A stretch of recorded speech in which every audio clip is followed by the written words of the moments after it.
All right. Testing. 1, 2, 3, 4. Ladies and gentlemen, boys and girls, is this thing on? Can you all see me? Most importantly, can you all hear me? Because if you guys can't hear me, well, we ain't got much of a show tonight, unless you just want to see me talk to myself and wonder why no one is replying in the comments section, because you know that's it's apparently what we do these days, man. We just don't tell our content creators about when their audio settings be fucked up. But I mean, hey, that's what happens when you got a one-person operation here.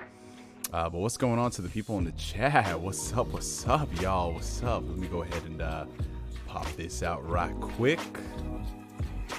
And just put that to the side. All right, I'm seeing some homies right here. That's what I'm talking about. Shout out. Pi Studios, Jim X Kenshin, Ryan, Asbel Lant 100, Drips, Forced Moto. We got Leo, Sheldon, Lil Mexican, Corey Gryffindor. What's going on, brother? Let's see, we got Game Addict in the chat, Mist, Daniel. Of course, we got to have Daniel Pack in here, man. Oh, and he's already coming through and blessing it with a $4.99 super chat, saying, get this man his likes. Oh, I appreciate you, Daniel Pack, as always, brother, as always. Let's see, we got David in here, Marcus, the homie Tomo. What's happening, bro? What's happening?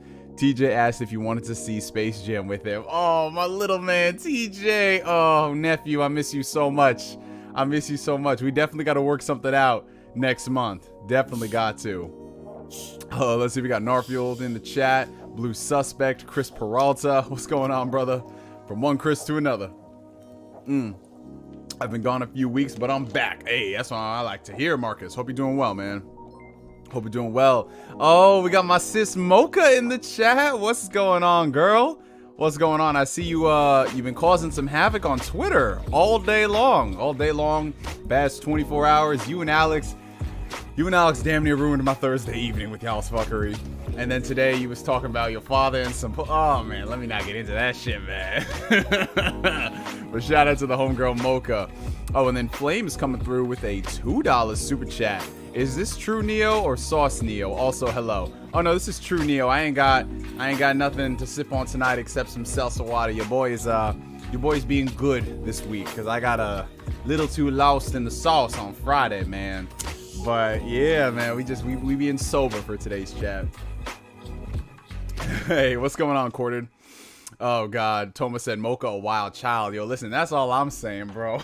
That's all I'm saying. And Mocha was saying she thought that I was the good one. I was supposed to be the good one. Well. How the turntables, Mocha. How the turntables. But shout out to everybody in the chat. Shout out to y'all. If y'all enjoying the stream, make sure you hit that like button. Helps out the channel tremendously. Helps send this video out into the ether so we can get a bunch of new people into this family of ours. Don't forget about that mayo on fries, Neo. Hey, listen, I ain't forgetting about nothing. Y'all just keep bringing that shit up. That's all I'm gonna say. Like, I'm just over here trying to live my life and be great, and then you just guys... Y'all gotta bring up, listen, all y'all Randall Thor sleeper agents in the chat. Oh, and shout out to the homie Rand. He's not doing so hot right now, so if you guys can, go send the brother some love, send him some well wishes, because he's not doing too good at the moment. Dimwit Monkey, what's going on, brother? What's up?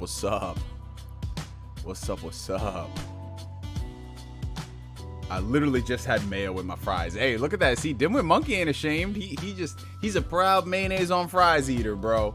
And listen, I respect it. Just because I said have mayonnaise on my fries every now and then, y'all just go into a panic. But I'm pretty sure some of y'all freaking eat ass. But okay. Neo's the bad one. I won't share my cup with Neo. Alpha King, what's going on, brother? Happy Friday to you. He should be ashamed. Damn, Corey Gryffindor. Already starting some shit, bro.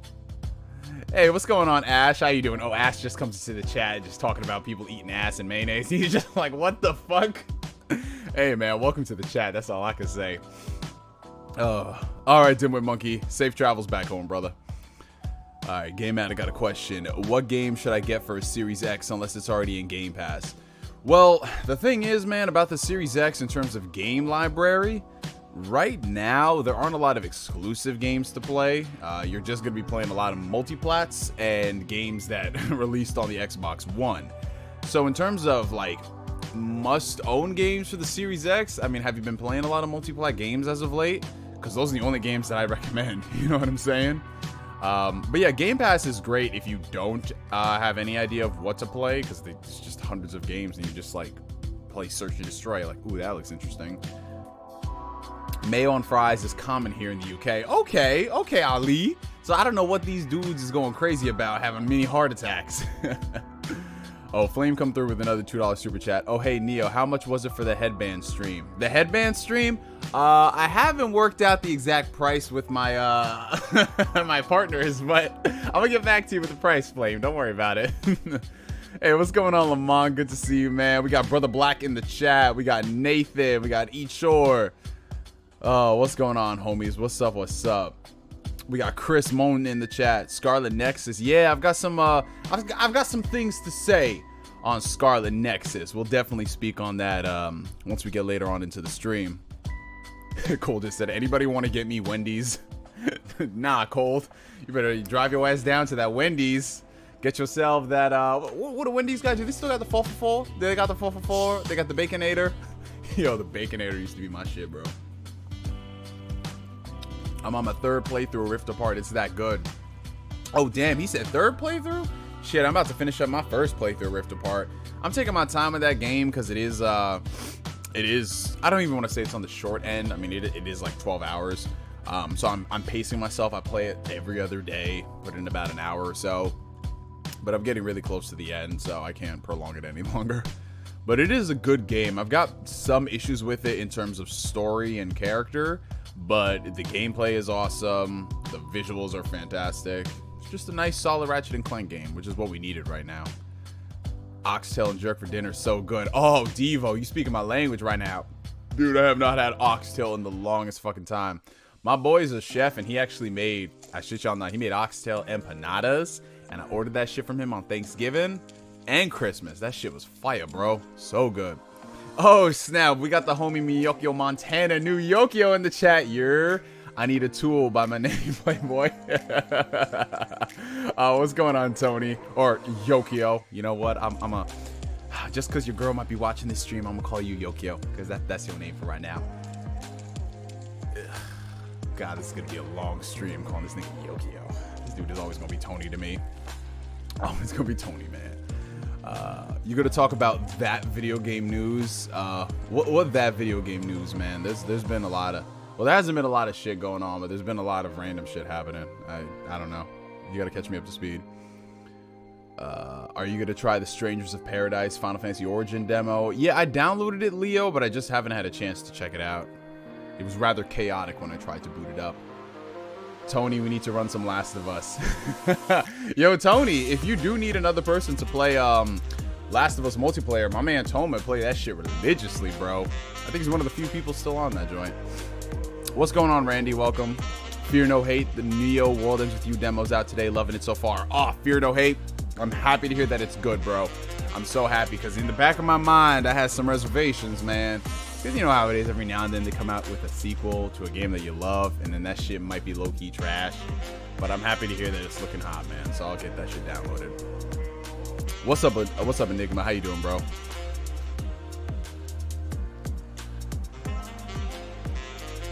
Oh, you're talking about the Trails news. Oh, yeah, definitely. Yeah, we'll talk about that later. Megas, what's going on, brother? My week has been pretty solid, man. It's been great to fucking relax after E3, bro. Even though this E3 season wasn't too, it wasn't anything chaotic, you know what I'm saying? It was still a lot in terms of all the streams that we had to do and just like the content creation, you know, combine that with just regular content creation, that shit, it takes it out of you. But I'm glad that this week has been pretty low-key for the most part. I just relaxed, played games. It's nice, man. Nice. Burgers with mayonnaise is just so good. I've had, man, fuck these niggas, man. I've had burgers with mayo before. That shit tastes good. That shit tastes good, man. I don't know, all these mayo haters in the chat. Y'all be eating the wrong type of mayo. Y'all be eating Hellman's mayo. You can't be eating no Hellman's mayo. You gotta get the real shit. Shit, you play your new demo yet? No. Corey Gryffindor, for a person who worked on the game, I have not got a chance to play my demo. I feel like some of those actors who haven't watched the movies that they're in.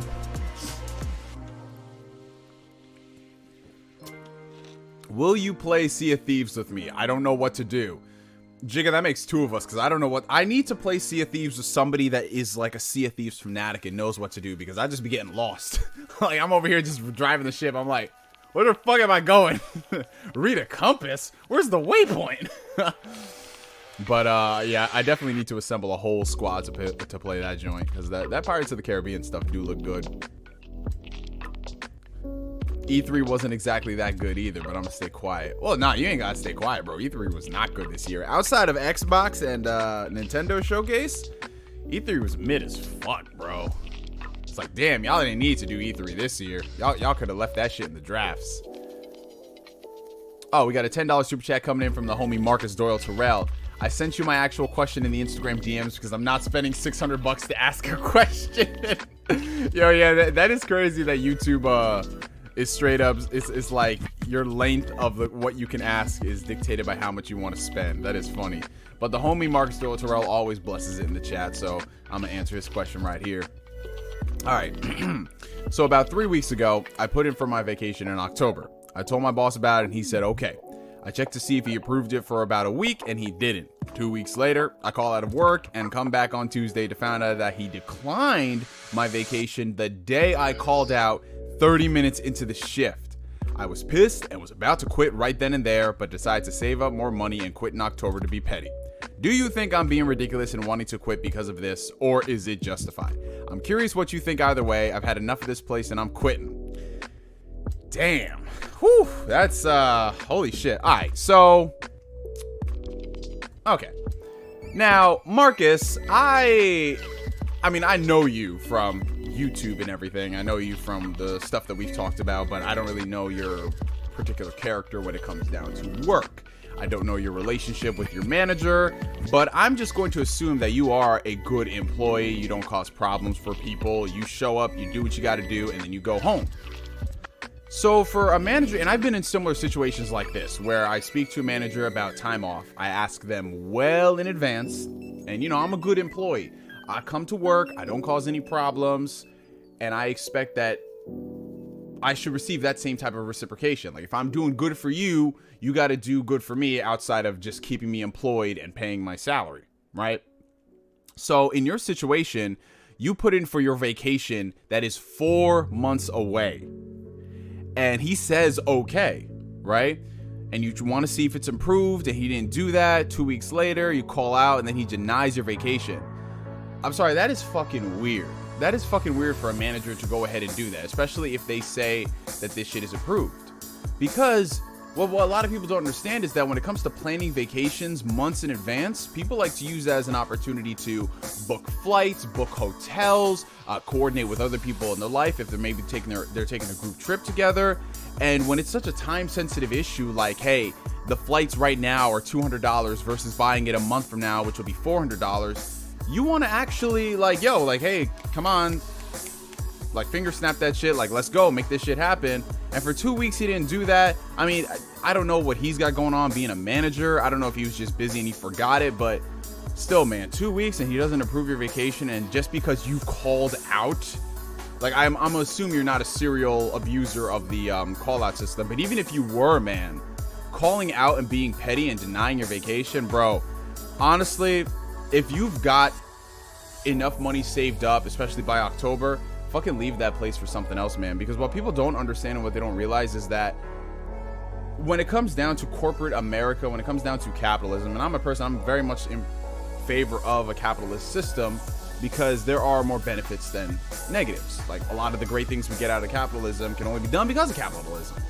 But at the end of the day, if you don't keep that shit in check in situations like this where they take advantage of their employees, why in the world should you afford this employer the niceties of like, oh, well, maybe you didn't have time to approve my shift, blah, blah, blah. No, dude, fuck that shit. I know people want to say, well, you know, the older you get, you shouldn't be making such brash decisions and yada, yada, yada. But when is somebody going to make that kind of decision? You know, if you give your all for a company and it's something as so simple as them not approving your time off, I guarantee you, if you were to quit, whether it's today or whether it's October, they are going to have a help wanted ad out the very next day, because that's just the nature of the business. And if you taking 5 days off for a vacation, it's enough to make this man so petty that he's not going to approve it because you call out once. That is not somebody that you need to be working for at all, dude. Like, there's so many other better jobs and positions and managers that actually do give a damn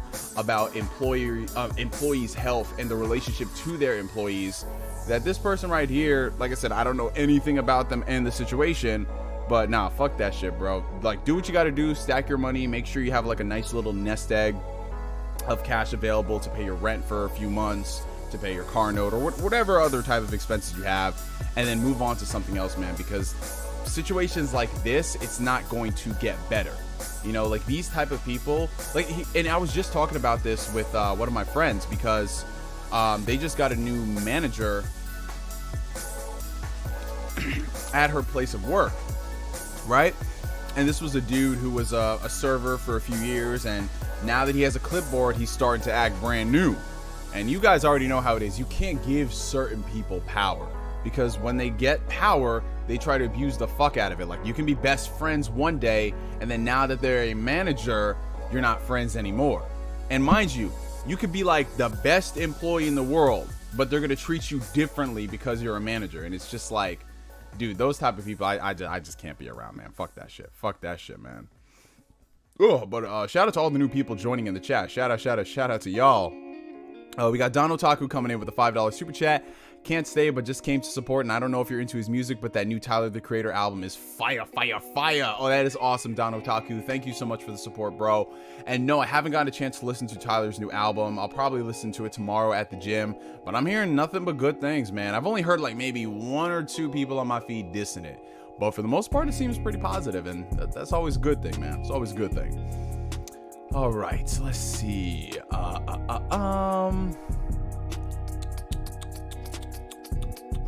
Man, y'all are some mayo haters in the chat. There's no good type of mayo. Hey, man, listen.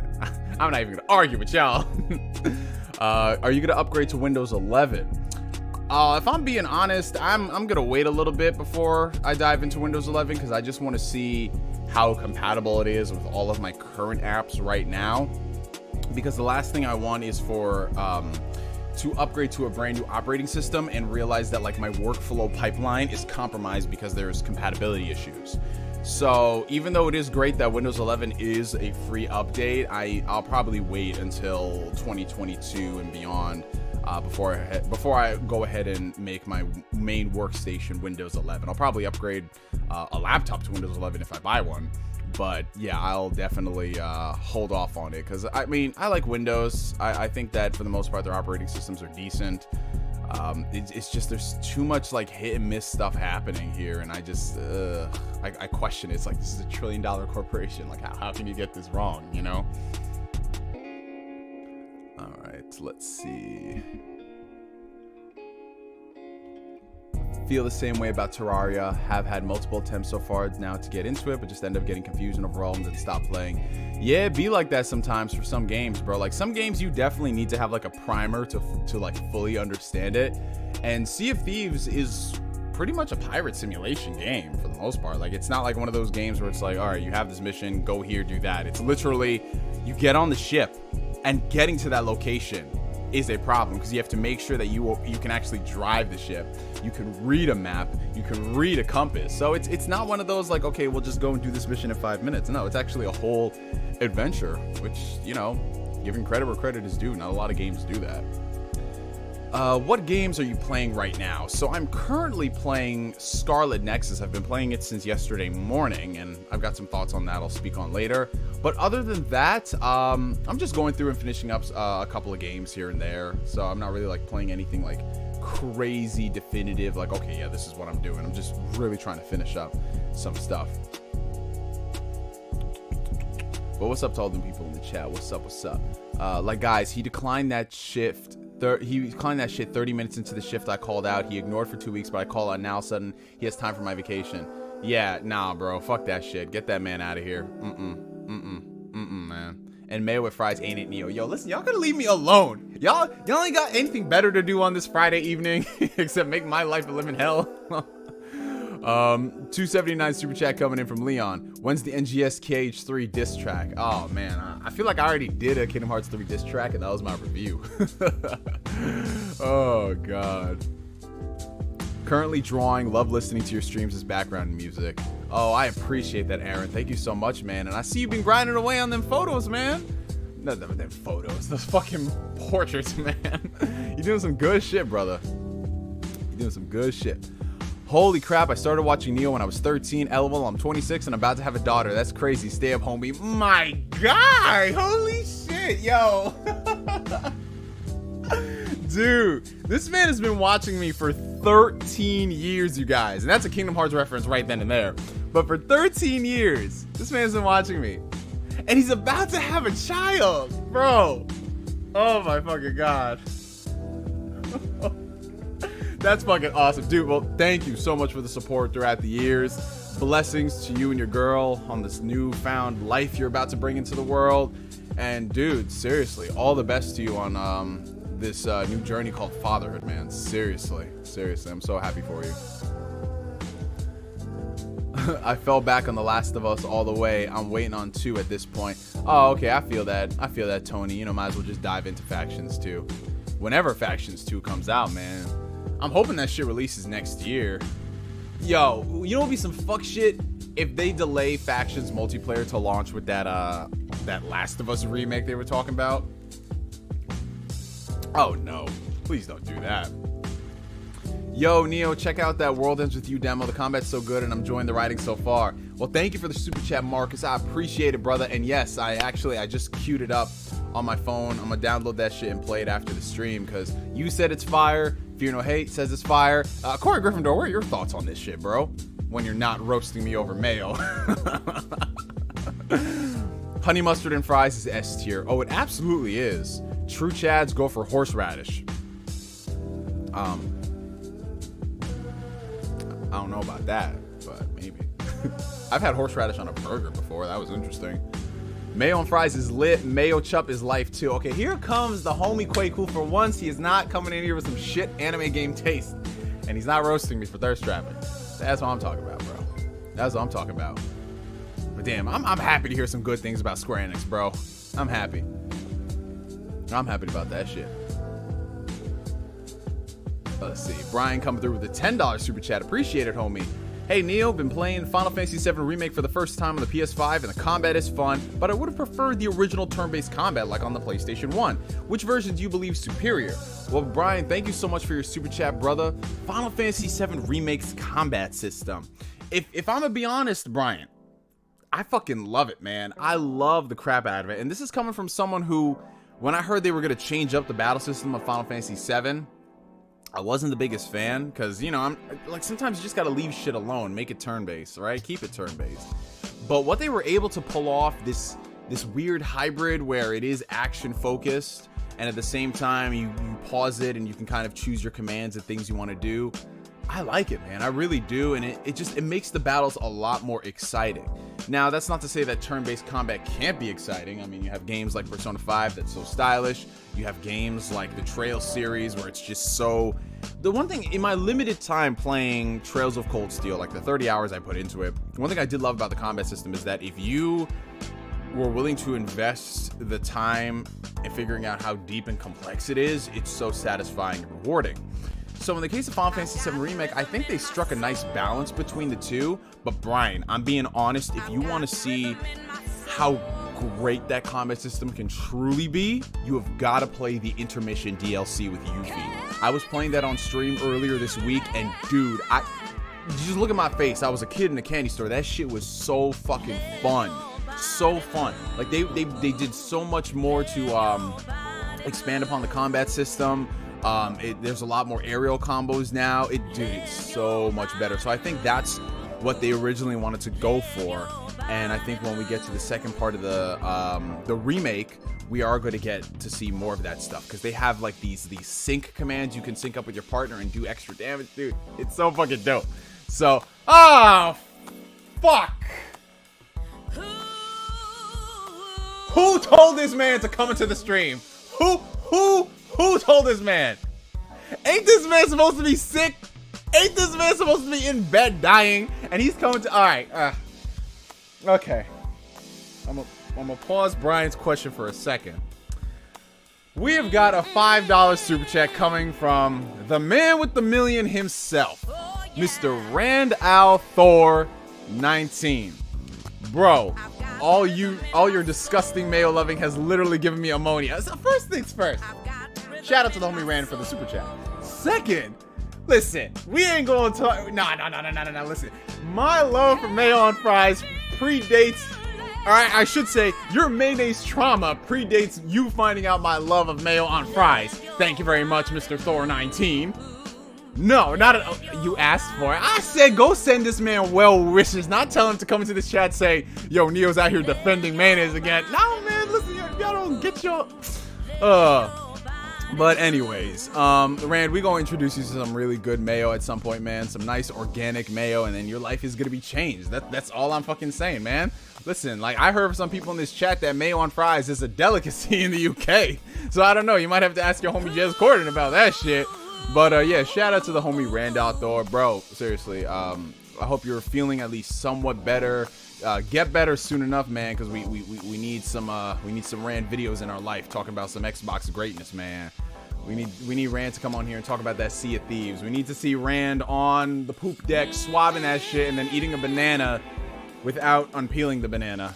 That was one of the weirdest things I found in Sea of Thieves, where it's just like, here's a banana, eat the whole banana. The whole banana with the peel? It's like, yeah, with the peel, bro. With the peel. But yeah, so Brian, I think you'll really enjoy the combat of the Final Fantasy VII DLC, man. Like, that shit is so fucking good. That shit is so good. Everyone's like, Rand's alive. Yeah, he's alive and he came to bully me. This is terrible, bro. This is terrible. How am I getting bullied at this age? This ain't right. This ain't right. This is not in the freaking community guidelines. Maybe in a week I will feel better. Hey man, take whatever time you need, bro. Take all the time you need. Just relax. Keep up on your fluids, bro. You know, if you are feeling dehydrated at all, I know this is gonna sound fucking weird, bro. Bone broth, apple cider vinegar, lemon. There you go, man. Like that really helps me whenever I feel dehydrated. It's just gonna make you all the electrolytes back in your system, bro. All right, let's see what else is going on here.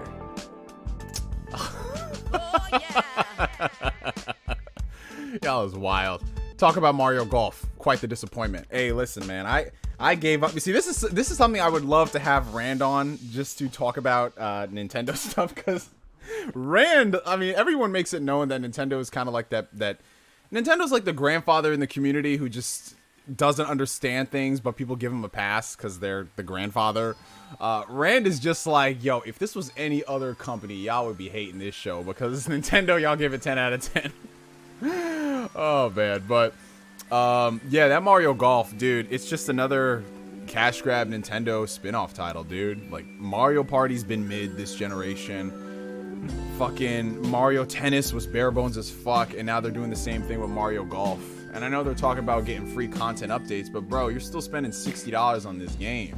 $60 on this game. Like, people got no right complaining about $70 games from PlayStation when Nintendo is selling you bare bones games for $60. Like, that's not okay. But Nintendo's gonna Nintendo, because I guarantee you, no matter how much I complain, people are still gonna go out there and buy that game, and it's gonna sell millions, because there ain't no games like Nintendo games. That's an unfortunate fact, Jack.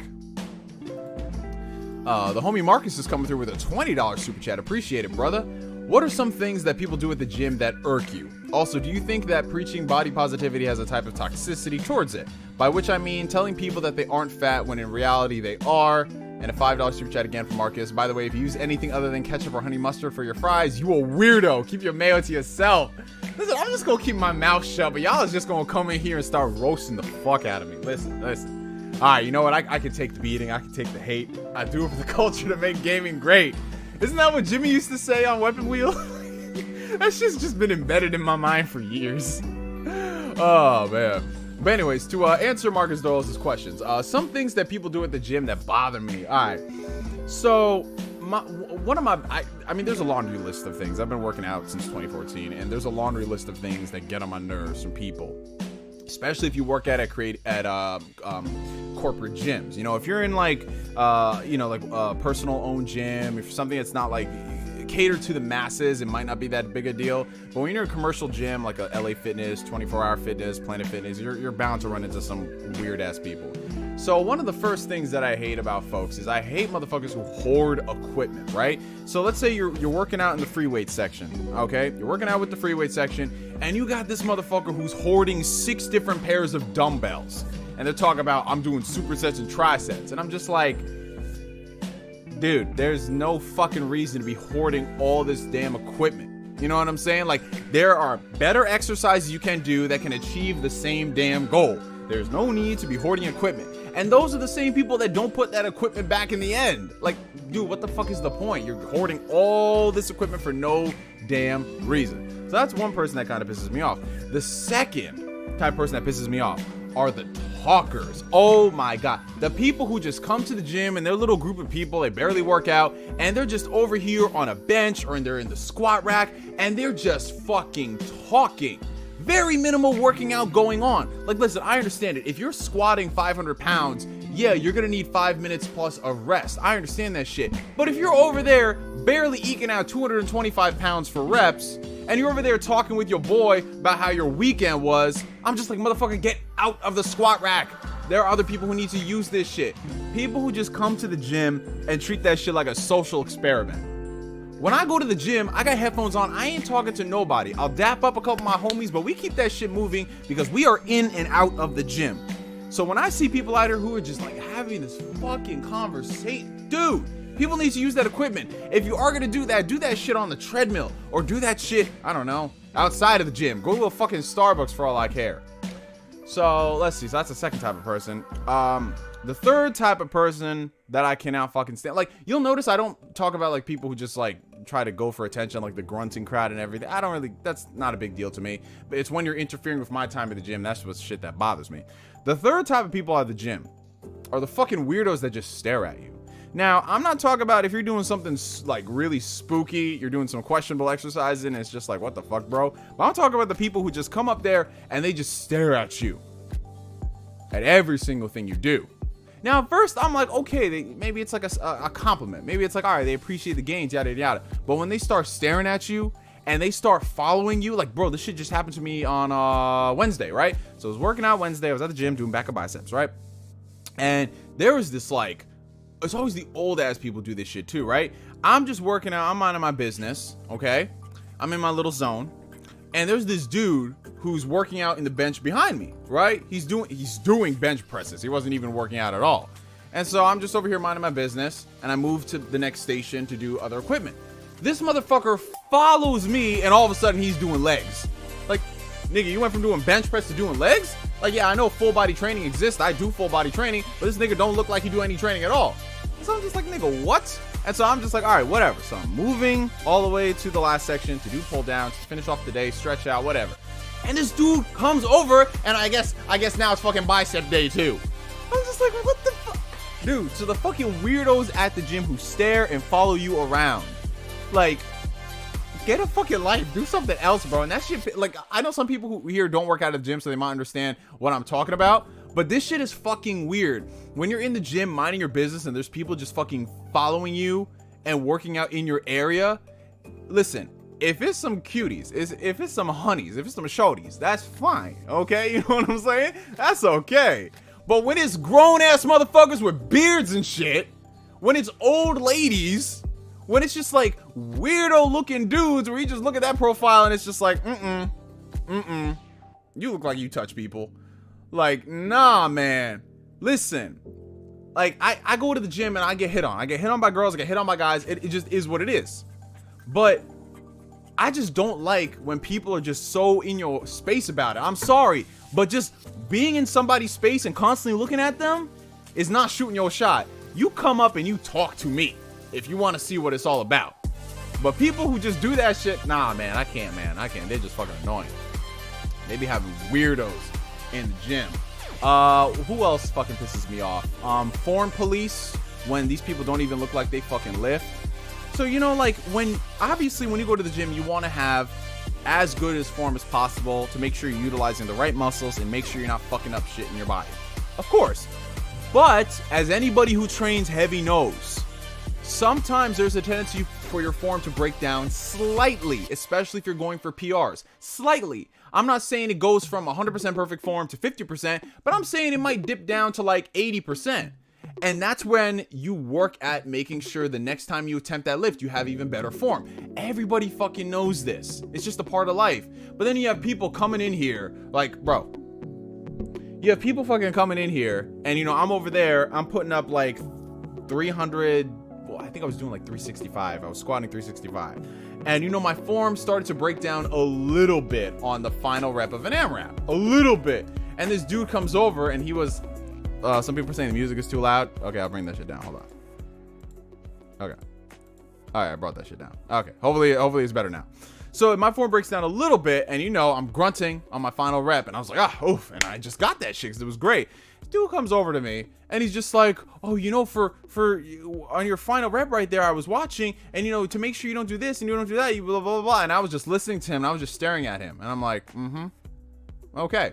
And then I was curious because, you know, maybe like, I'm not that type of person, but like, I gotta see you putting up heavy numbers if you are going to critique somebody. You know what I'm saying? Like, I gotta see you at least being able to do something to match that. I'm looking at this dude squatting 185, not even going a parallel, not even. No ass to the grass, nothing. And I'm just like, why are you critiquing somebody who obviously knows how to perform the lift better, who has bigger quads and hamstrings than you? Like, those type of people, bro. Those type of fucking people, I can't stand, dude. I can't stand, man. But yeah, like there's a whole bunch of other things in my life. Some people have terrible form, period, though. No, that's Kendall. Obviously, yeah, there's people who have terrible form. But if my form dips from 100 to 90 on a PR and all of my sets are perfect, that's just something I work on personally. But when this dude can't even put up 225 for reps and he's struggling at 185, I'm not taking advice from that person. Like, no, have you ever coached somebody? I've coached people personally and gotten them from a 155 squat to a 315 squat easily. This dude doesn't even look like he can get somebody to a 135 bench. Like, bro, I can't with people like this. At least show what you can do. Show what you can do. But all these backseat drivers in the gym who don't even work out, it's like, not at all, man. Not at all. I hate that shit. I hate that shit. Like, everybody fucking knows when you're going for like heavy weight and you are in tune with your body and you know what you're doing, sometimes your form gives out a little bit. It's not like terrible form where you're gonna fuck your shit up. Nah, just the form police, man. The form police, bro. And mind you, this dude was fucking like, I guess he was a trainer at the gym, I don't know. He was having people squat on a Bosu ball and do shoulder presses. A 55-year-old white woman he had on a Bosu ball squatting and doing shoulder presses. People not understand how fucking dangerous that is. It's like, those people, bro, I can't. Anyways, okay, wow, you're really getting a lot out of this question, Marcus. You know what you're doing. But what do you think about preaching body positivity, and do you think that has a type of toxicity towards it by telling people they aren't fat when in reality they are? Okay, so this, I already know I'm gonna lose some subs from this one. I'm gonna be honest. I totally understand the body positivity movement. I understand that you need to love the skin that you are in because this is your body. What I don't like is this weird perversion by telling people things that they're telling them things that aren't true when they actually are. If you are overweight and obese, you are overweight and obese, and that is going to cause problems for your health. This is not up for debate. It's true. Like, yes, there is a line between being a certain body weight and then that being healthy for you, and yes, there are exceptions to the rule, but as a general rule, if you are overweight and obese, the likelihood of you having problems related to your health and complications is much higher than somebody who is in shape. It just is what it is. So when I start seeing people saying that, you know, like, oh, we need to preach like all this and all that, I'm like, that's not okay. These people are getting sent to an early grave because you're telling them, instead of working out and eating right and, you know, bettering themselves, that no, this is exactly fine, no issues whatsoever. Like, I just can't get, literally, because I was in a similar situation. Like a few years ago, like before, when I first started working out, I noticed when I was at work that, you know, climbing the ladders to stock inventory became increasingly harder for me.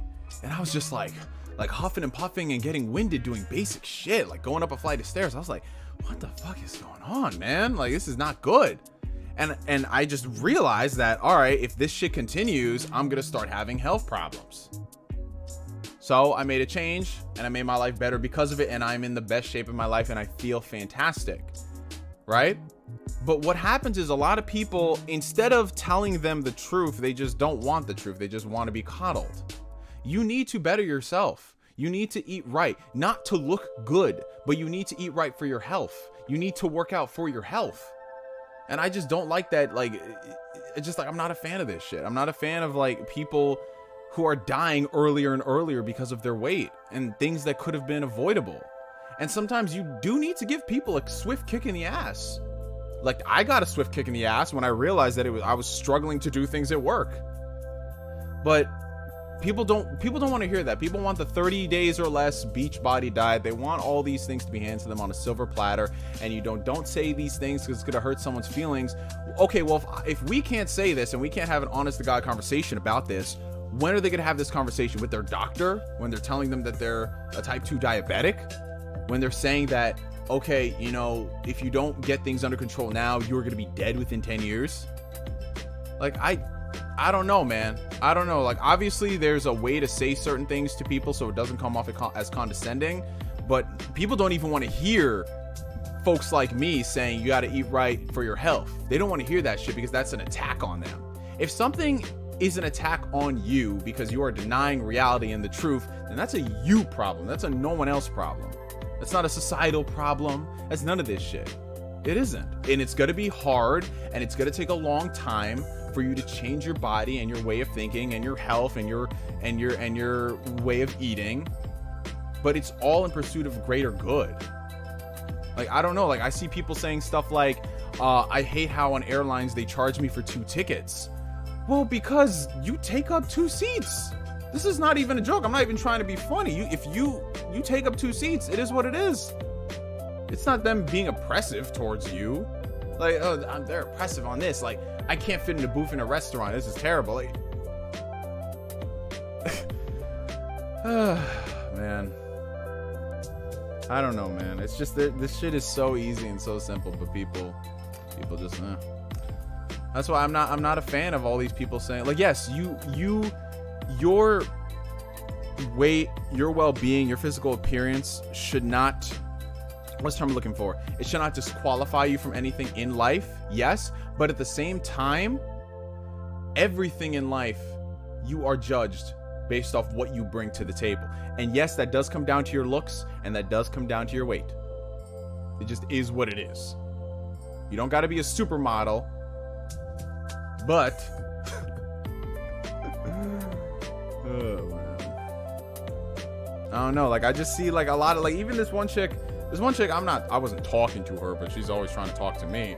You know, she's always just saying like, okay, I'm gonna start, you know, my workout routine and blah blah blah, and I'm doing fucking Weight Watchers and everything, and I try to be nice to her and tell her, like, listen, you got to stop all these fad diets, because these fad diets obviously ain't working for you for the past 6 years. And she's just like, well, who are you to say, and blah blah blah and blah blah blah. And I'm just like, okay, I'll see you in 3 weeks when the shit fails. And sure enough, shit failed again. And at that point, it's like, I can't be nice to somebody who's just doesn't, you know what I'm saying? It's like, I'm just gonna let you do what you do, you know? It is what it is. $20 super chat from Marcus Doyle Terrell. The more women I talk to at the gym, the more I understand why they want a female-only gym. If I don't like people talking to me, I know these females don't either. Constantly being flirted on or talked to, that sounds annoying. Yeah, it's true, man. I totally get that. I totally understand why women would want a female-only gym, because there's a lot of fucking creepers at the gym. A lot of fucking creepers at the gym. And there are women who can be creepers too, but majority of the time, there's just a lot of fucking creepy men who just stare at women and do all this shit, and then they try to mac. Like, listen, I know you should always shoot your shot whenever you get a chance, but dude, come on, go to the gym and fucking work out and go home, man. It's just, come on, dude. Like, everybody know. Listen, if she's a fitness Instagram looking gym chick, you don't think she's got 40 million people in her DMs already? And here you go trying to say the same old shtick. Like, I'm not saying it can't work, but bro, don't do this shit when I need the squat rack. Like, go do this shit anywhere else. For example, I went against my cardinal rule, right? So, when I'm in the gym, I don't really talk to women like that. You know, I'll say hello, but, you know, I'm there to work. I just want to focus on that stuff and then go home. But every now and then, you know, I see a cute girl, you know, we start talking. The length of our conversations, 30 seconds. That's it. 30 seconds and that's it. Because I'm in there to work. I'm not here to ask her how her day was, or, oh my God, you did a great job on your class. Like, oh wow. And no, nigga, I'm there to fucking work. That's it. So like, I'll literally go there and I'll just be like, are you using that bench? And she'd be like, oh no. I said, oh, okay, thank you. And then we'll have a little conversation like that, and then boom, keep it moving. That's it. You want to know the funny thing is, the women who I talk to like that, they appreciate that shit because they know I'm not trying to like be all up on them while they working out. Because when she's got her headphones on, I know she's thinking the same thing. Like, I just want to work out, right? And then you start conversing from them, and then you cop the number, and then you just go from there, man. But people just like, nah, I want to go and like go in on her life and blah blah blah when I'm at the gym. Like, bro, stop it. Cornball niggas, man. Cornball niggas. $2 super chat coming in from Flame. One foolishness I'm into: the Blue Box Con Act. Oh God. Yeah, we'll speak on that in a bit. Let's see. $4.99 super chat from John McKinney. Who would win in a fight? Lex Luthor battle armor suit versus Norman Osborn classic Green Goblin suit. Ooh. So I'm tempted to say Lex Luthor, obviously, because that nigga is powerful. But the thing about Norman Osborn, and I will never discount this man, is just his mind and his intellect and what he is able to pull off by just speaking. So I'm gonna have to give it to Norman Osborn just because I know he's gonna find a way to finesse himself out of this situation. He might not win the battle, but he'll win the war. He's just, oh man, that man Norman Osborn, bro. All right, let's see. I hate taking my phone out to change my music because I don't like the girls feel like I'll be taking pictures. How do you hold your phone, bro? Like, when I'm in the gym, I just hold my phone like this. Like, are you holding your phone like this? Because you're holding your phone like this, bro. That shit look kind of creepy. But nah, man, I just be in the gym. I have my headphones on. I'm chilling, bro. I'm chilling. That's a weird thing, Toma. I do agree with eating healthy. What I don't like is when they say you're going to live longer or die sooner if I do or don't. If it's my time to go, it's my time to go. So nothing I eat will change that. Well, that's true, Enigma, but you're taking the extremities, like you're taking the zealots, and you're making those the rule rather than the exception, because all of these zealots are going to tell you the same thing. Like, oh, don't drink alcohol, it'll kill you faster. Don't smoke marijuana, it'll kill you faster. Like, obviously, in a perfect situation, you'd want to avoid all those things to live a healthy life of 100+ years.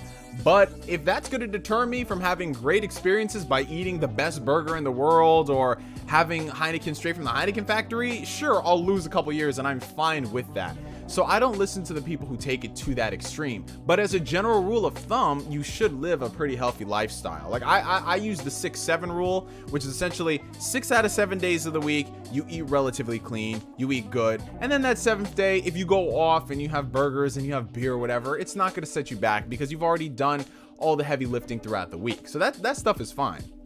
That stuff is okay. Let's see. Oh, I got a lot of questions to catch up on right quick. I agree with the NGS. The problem is there are toxic people that make the problem worse. Oh yeah, absolutely. And it's on both sides of the spectrum. So you have the body positivity movement, and then you have the anti-body positivity movement, and it's just they both, it's like the anti-SJWs and the SJWs. They are both fucking insane. But the truth lies somewhere in the middle. The truth with the whole SJW movement is that, yes, we do need more diversity and representation in the media, and it's not a problem in saying that. However, you don't want representation just for the sake of and try to wrap it up under a noble construct, which is what all these companies are doing. right? So the truth lies in the middle, but both of these crowds are just like, no. The SJW crowd is, if they see a group of diverse people, they'll be like, well, why isn't this marginalized group in there? And the anti-SJW crowd is going to be like, oh, look at this. They're just trying to pimp all this stuff out to us without having a great story, even though you don't even know what they're doing. So it's just like, this is why I stay centrist for the most part, because all these people are batshit insane. 99 super chat from John McKinney. Shag, marry, kill. Oh, here we go. We got shag, marry, kill. Fuck, marry, kill. Donald Trump, Candace Owens, John Boner. Choose wisely. Obviously, I would never do those to any one of them. I'm just joking. Okay, I'm just gonna be real. There's only one person in this group who I would even like. I can't. The person I would shag, obviously, because I'm a straight male, would be Candace Owens, but I wouldn't want to marry or kill the other two. You know what I'm saying? So I can only say shag Candace Owens, and that's it. Like I don't know. Rephrase that with something that's more fun, that's more like believable. Because in this case, it's just like, yeah, people would say, yeah, shag Candace Owens. They would kill Trump, or they would, and then marry John Boner. I don't know, you know? The truth lies in the heart of battle. Jesus fucking Christ. Yeah, exactly. What do you do to stop yourself from completely relapsing when you have a cheat day? Honestly, bro, what I do is just accept that a cheat day is just one day out of my entire life. And if I am beating myself up over a cheat day or a cheat meal, knowing that I have so many years ahead of me, then that is not a healthy way to look at food. I look at it like this. If I am going on vacation somewhere, like let's just say I'm going to Paris with some of the freshest pastries in the world, all that great food, I am not going to be losing sleep over the fact that I'm going to be going off my diet for the X amount of time that I'm there. You want to know why? Because I don't live in Paris. So the opportunities, the chances of me going there and actually having that food it's not an everyday thing. So yeah, of course, I'm going to go off my diet and I'm going to eat all that great stuff there, because that will be memories that will last a lifetime. Over this one time where it's just like, oh my God, I stayed great. Like, could you imagine how sad that would be? It's like, oh, you went to Paris. Did you try like the amazing macaroons or the amazing pastries? It's like, no. I stuck to my diet of chicken, broccoli, and rice. Do you know how fucking sad that is? That is so fucking pathetic, bro. That is pathetic. So you just have to have a healthy relationship with food. And that comes with time. You know what I'm saying? And depending on how much weight you have to lose, you can have that conversation with yourself, yada yada yada. But a general rule of thumb is, if you want to have the fucking donut, just have the fucking donut. If you are working great 98% of the time, just have a donut. Do it. Just enjoy yourself, man. Live a little. But remember, the very next day, you got to get right back on that horse and stay strict and vigilant. Because what happens is, when you have a cheat day after you've been dieting, your body is just like, oh my God, I want to have more of this stuff. So that next day is very rough. But that's when you have to just, put on the hoodie and just put on the headphones and just focus and grind away those cravings and just eat, and then realize that you'll be able to have these things at another point, instead of just saying, fuck it, I'm going off the diet. I can't believe we're talking about food right now and I'm starving. Oh shit, Rick Payne. Oh shit. Is it better to have a cheat day once a week or a cheat day a month? It depends on your goals, Marcus. Like right now I'm bulking, so I have a cheat day every week. But if anything, man, I always think it's very good to make sure that your diet and food, whatever you're eating, tastes really good, so you don't have to view like something that's healthy as a bad thing. You know what I'm saying? So I take a cheat day every week. I think that's healthy for me and my body. And my cheat days aren't ridiculous. Like my cheat day will be a cheap meal. I'll go out and I'll have a pizza. I'll have burgers and fries. I'll have wings. I'll have, just like random shit, but it's within reason. I don't go ridiculous and eat like 10,000 calories of ice cream and Pop-Tarts and all that wild shit that you see the people on YouTube do. But it's all about being in tune with your body and knowing your restraints. I feel better when I have a cheat meal versus a cheat day. So that way it's like, okay, I got that craving out of the way. I'm good. Don't be a glutton if you want to stay on the grind. Yeah. It depends on how much time you have. Like, let's say, for example, you give yourself 12 weeks, like 3 months to lose, I don't know, 10, 15 pounds, 20 pounds healthily. You know what I'm saying? obviously you don't want to take a lot of cheat days in between there. You know what I'm saying? So maybe limit your cheat days to like once every 3 weeks instead of every week. Just ate a whole ass watermelon an hour ago. I can only eat fruit for my first meal of the day. Okay, I feel that, man. I feel that.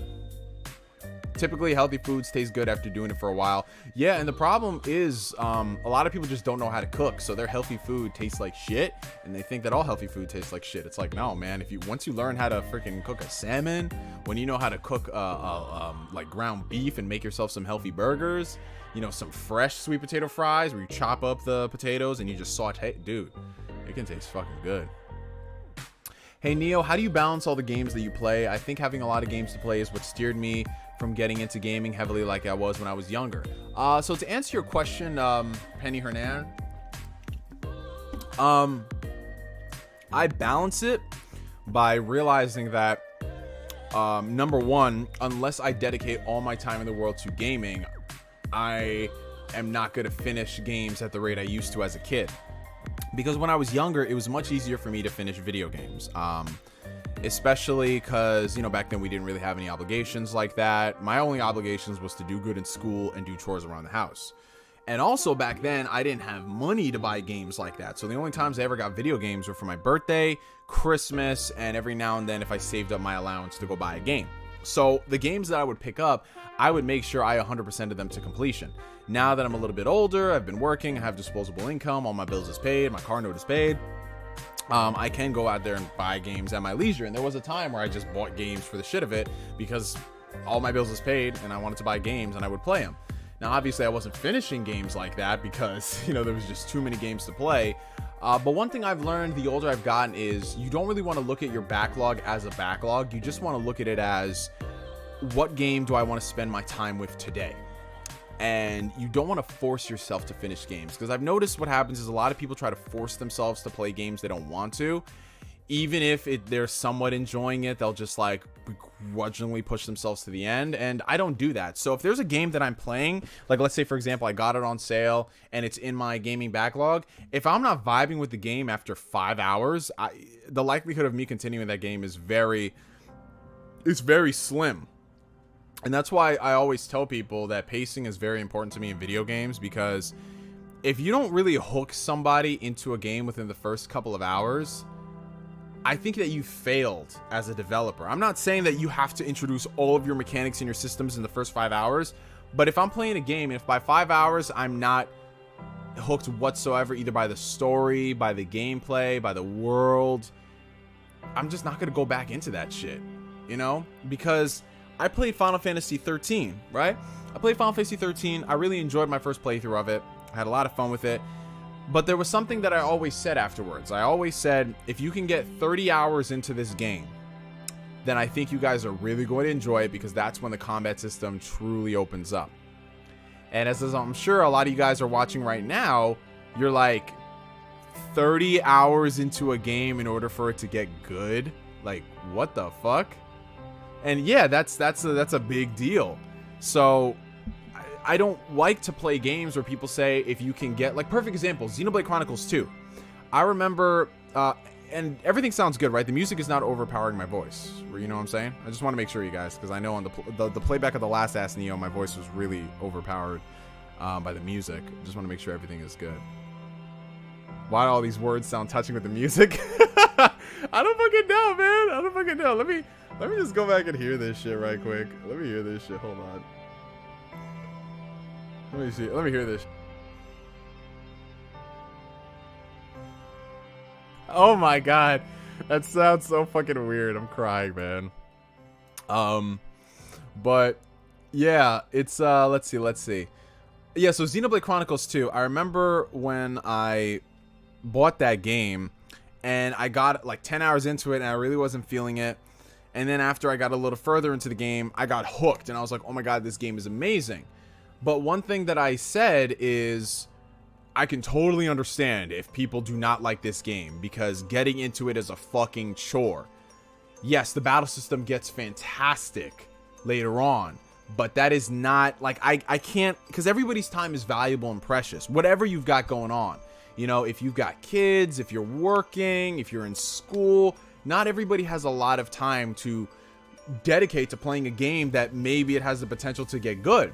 So with Xenoblade Chronicles 2, while I love the game and I think it's one of the best Switch games, I can totally see why people say it's one of the worst Switch games, because yeah, it does have some give and take. Let's see. God knows Persona 5 didn't address all its systems in 2 hours.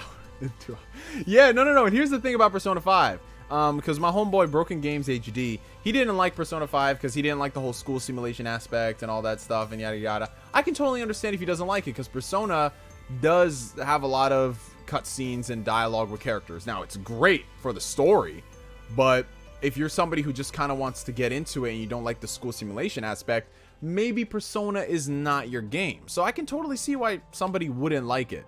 But I don't even think BG got that far, to be honest. Because I don't think he even got to the first dungeon. Let's see. $5 super chat coming in from Marcus Doyle Terrell. Could you date somebody who constantly talks about their ex? I can talk about the trauma from him, but if she keeps bringing him up every week, nah, fam. Oh, no. Anybody that constantly brings up their ex unprovoked is a red flag, and they have got shit that they've got to work on. It's okay to bring it up if you're doing comparison sakes, like certain things that, let's say, she appreciates about you that her ex didn't do. That's fine. But to constantly bring up who you used to fuck on a daily basis, nah. I can't do that shit every week. Like, what about your life is so wrong that you got to keep bringing up your ex constantly? That's just fucking weirdo behavior. I couldn't do that. $10 super chat coming in from the homie Gustavo Bravo. Second day of jogging for 40 minutes and my body is sore as hell, and eating right after a workout hits different, bro. At some point I might rewatch Alien or Rocky. I don't know, I haven't decided. Look at my man Gustavo Bravo coming in here saying that, man, this is my physical activity for the day. Neo ain't gonna catch me slipping. Shout out to you, man. You know, I'm telling you, just getting out there and doing whatever, whether it's jogging or boxing, bike riding, weightlifting, whatever it is that makes you happy and it challenges you and it pushes you into becoming a better person. That's what it is at the end of the day, man. So I'm happy you on this grind, bro. And honestly, Alien, Rocky, man, I mean, you in a workout mood, so you might as well watch some Rocky to get some even more motivation, man. But knowing me, man, I probably just rewatch both because they're incredible movies. Neo needs to add some Falcon music to his library. I would, but I'm worried about it getting copyrighted on stream. Your boyfriend or girlfriend is not your therapist. That's a fact. That is a fact. Like, we can talk about problems, but if you're bringing me up shit about your ex that you still haven't unpacked, that ain't it for me, man. I can't do that. Like, 1 or 2 conversations is fine, but if it's constantly, fuck out of here, bro. That's just a headache waiting to happen. Yo, Neo, my Xbox Series X came in yesterday. Oh, that's what's up. Congratulations to you, brother. I've seen a lot of people get Xbox consoles recently, myself included, with the Series S. So I'm happy to see that you got that console, man. Enjoy it. It is a dope ass machine. I'm gonna start high school football on Monday. Okay, Snorlax. My biggest advice for you, man, is just make sure you eat a lot of food to grow, and really focus on doing a lot of stretching. You know what I'm saying? So go watch some nice corrective stretching videos on YouTube, because the last thing you want, like, you know, because it's a very physical sport, contact sports. Just make sure, yeah, you are properly stretched and you're strengthening your body. Like all of your weakest muscles, your lower back, your hamstrings, your glutes, all those things are just so important, man. I was with a girl for literally just a month without knowing that she was just trying to get back at her ex the entire time. Oh, damn, Daniel. And no, I was not trying to make a joke with the whole damn Daniel thing, but dude, and that's why the dating game is just so fucked up out here, bro. That's why it's so fucked up, because you have people who think they need to be in relationships, and they go and get into relationships, and they're doing it because they want to make their ex jealous. Like, thankfully I haven't been in a situation like that, but I know people who have, and it's fucking terrible. But you know, at the end of the day, man, as fucked up as it was for you losing a month of time, you dodged a major bullet, man, because anybody who would date somebody just to get back with their ex is not all right in the head. And I'm glad you figured that out now versus 6 months, a year, or if you had a kid with her. You know what I'm saying? Yo, Neo, another thing people can try is intermittent fasting. It allows you to cheat a little more, and it makes it more realistic for beginners to balance their diet. Yeah, I agree. I'm a big proponent on fasting, whether it's intermittent or you are doing like a full day fast. But it is not for everybody, and it can be harder to adhere to mentally. So that's why I'm kind of cautious at recommending intermittent fasting, where you only eat within like a 6-hour window. You know what I'm saying? It's a great tool to have in the toolbox, but I think it's very user dependent, because I love fasting. I do it all the time to lose weight. I just feel really good when I'm not eating like constantly every like 3-4 hours. But I realize for some people out there, they'll do better if they eat smaller meals and they feel more satiety. And at the end of the day, if they still lose weight healthily, you know, it doesn't matter if you fast or not. You know what I'm saying? Yeah, she definitely for the streets, Daniel. $5 super chat from Cisco H. GameStop still has the Series X in stock for Pro members. Just ordered mine today. They've been offering it since Tuesday. Check it out if you need one. Oh, so guys, if you are a member of GameStop's Pro program, you might be able to cop a Series X. You heard it here from Cisco. So appreciate that, Cisco. Thank you. Thank you for donating to help out the homies out there. Cisco's a real one. Cisco's a real one. From the streets she came, and to the streets she shall return. That's definitely biblical right there. That's biblical right there. Who do you think's the strongest hero? Hercules, Captain Planet, Shazam, the Sentry, Superman, or Silver Surfer? Out of that group, I'm gonna say Superman, because the way some people have been writing Superman in the past, he just does some crazy wild shit, bro. He does some wild shit, but I mean, I'm gonna say Captain Planet. I'm gonna say Captain Planet. Definitely Captain Planet. I live in New York City. Where can I find some nerdy single women? Honestly, bro, wherever, dude. People got to stop thinking that I want to find a nerdy chick. Where can I find a nerdy chick? Dude, you just got to talk to women wherever they may be, man. Whether they're on the street, whether they're on the bus, whether at the gym, because you never know what they're into. Because as weird as this shit sounds, bro, I tell people I'm into like video games and anime and stuff like that. And when I was younger, they were like, of course you were. But as I'm older, they're just like, really? You? You know what I'm saying? Because appearances are fucking deceiving, which is so weird. But yeah, you just talk to women, man, because you never know what they could be into. Like, some of the baddest women that I've talked to, man, are big anime fans. Beautiful black women, huge anime fans. But you would never know it because they don't look like the stereotypical nerdy chick. So that's a stigma that has definitely been brought down. You don't need to find a nerdy girl, just convert them into it. Yeah, you'd be surprised, man, on what people can get into being in a relationship, you know? You've once talked about your thoughts and benefits on Nofap. What's your record on it? Love you, bro. Yeah, so I've talked about like I said, we talk about everything on this show, so I know some people are gonna be like, wait, what the fuck, Nofap? I've talked about Nofap before in the past, and withholding from, like, you know, personal masturbation and pleasure and stuff like that. And, you know, like a lot of things in life, if you can adhere to it, I think there's a lot of benefits for it, mentally, psychologically, physically. I don't know, I feel like the jury's still out on that one as far as like the testing is concerned. But I think one thing that we should be doing now in a society is kind of withholding from pornography and not really focusing too much on porn, and focus on cultivating great relationships with actual women and men out here in the real. Because porn really does fuck with your brain, and a lot of people don't talk about it like that. You know what I'm saying? Like, yeah, it can come down to, you know, every now and then, sure, but I feel like people need to pull away from that and focus on actually building up the character skill set to go ahead and approach a woman and have confidence and self-control and yada yada yada. But one thing I've noticed with the Nofap is that most of it does come down to placebo at the end of the day. If you can withhold yourself from doing something that you've been doing constantly for years, why don't you translate that energy into anything else? Into working out, into building a business, into finishing a video game backlog. So it teaches a lot about self-control. But one thing I've noticed is after some time passes, I've noticed that it literally, to me, it kind of defeats the purpose. Like, yeah, once you get over the hump for the first like couple of weeks, you know, one thing I've noticed is I just become insanely more horny. And if I don't have access to partners around me, I just relapse like that. And keeping like on with this streak or whatever, it doesn't really benefit me to that crazy extent like it does a lot of other people. And for some people out there, more power to you. But for me, I now have like a healthy relationship with myself. And, you know, every now and then I still do it, you know, but it's healthy. It's like I do it and I don't feel bad about it afterwards. And just like, you know, if I go on a streak where I don't have any type of self-pleasure and then I have sex with somebody, I feel fine, you know? So what I think it comes down to is just you knowing what you're getting out of it and also refraining from porn, because I've seen some people do Nofap and they also refrain from having sexual relations, and I can't do that. I can't do that. More power to people who can do that. Porn generally ruined my perception of sexual relationships as a teen. Oh, it does, Marcus. It does. And that's not a fault on the porn itself, because that it's doing what it's intending to do.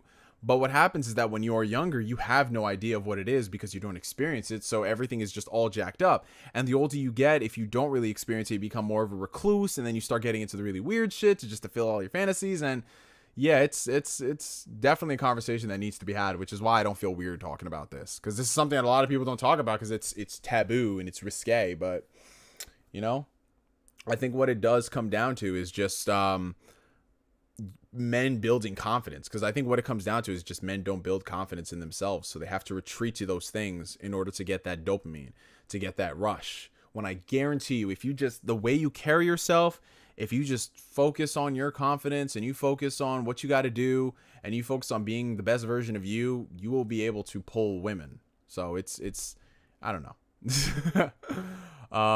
Oh, you copped a Series X and a PS5? Congratulations, Sterling. Happy for you, brother. Happy for you. I found my partner during the heart of the pandemic. We were both bored and we were just socializing on Tinder, and for some reason it worked out. Don't recommend finding a partner on Tinder. Yeah, that's the thing, man. I mean, every now and wow, it's funny you said that, Aaron, because literally I just got 3 notifications from dating apps I haven't used in like the past couple of months. Dating apps, they have their place, especially if you're in an environment where you can't, you don't really have access to people like New York City or California, where it's just so easy to go out and about and meet folks. But I always tell people to be wary of dating apps because, listen, like, women have all the power on dating apps. They do. Because they're always going to have horny ass dudes in their DMs, and it's just for them picking and choosing. And at that point, if they pick you, then it comes down to you trying to impress them to the point where you can actually meet up with them. And then you have to question, okay, are they meeting up with me because they like me, or are they trying to get a free meal out of it? Fucked up way of viewing things, but that's just the reality. So yeah, I would just say use dating apps as like a tool in the toolbox, but focus on meeting as many people in the real as you physically can, because I've had way more success with actually talking to women in the real than I have had with dating apps, because it's just, people get bored. People start talking on dating apps and it's just like, oh, okay, I'll stop, you know? $4.99 super chat coming in from Munch. I think it comes down to semen retention. That post-nut clarity, whether you with a girl or by yourself, got you feeling guilty. So here's the thing, Munch. For me, the whole post-nut clarity, that stuff really hit, and it was really bad when I was on my longest streaks of not doing it. You know what I'm saying?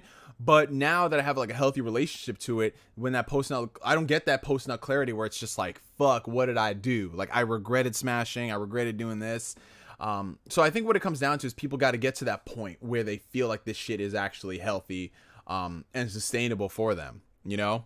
Because what happens with a lot of people I've noticed who do relapse is that they get to the point where they're so focused on sex and swiping on Tinder and all this and that they get with someone that they realistically shouldn't just because they want access, and they regret it. Thankfully I haven't been in one of those situations, so I'm glad. Bro, I vibe on that. The dating game is rough now. Luckily I met my girl during the pandemic and we vibe. Benefit was we actually know each other in real life. That's true, Sterling. A lot of it does come down to knowing the person in the real. And I'm not saying it can't work virtually. I am not. But when you actually get to know somebody and you know how they are and how they act, it's much different from just text or talking on the phone. So that's why I try to make, if I do match with somebody on a dating app, I try to make it as physical as soon as possible, because we need to know how we actually vibe. Like, yeah, we can have great text combos, but if we get out in the real and there's just no chemistry, there's no chemistry. What's going on, Key? Neo, do you think that 22 and a half years is enough, or should he have gotten the life sentence? Yeah, he's talking about the recent verdict. I obviously I'm not a fan of the fact that he only got 22 years, because just knowing how things go, he's not going to serve all of those 22 years. And it just fucking sucks, because then you can equate that to the life of a person in this country.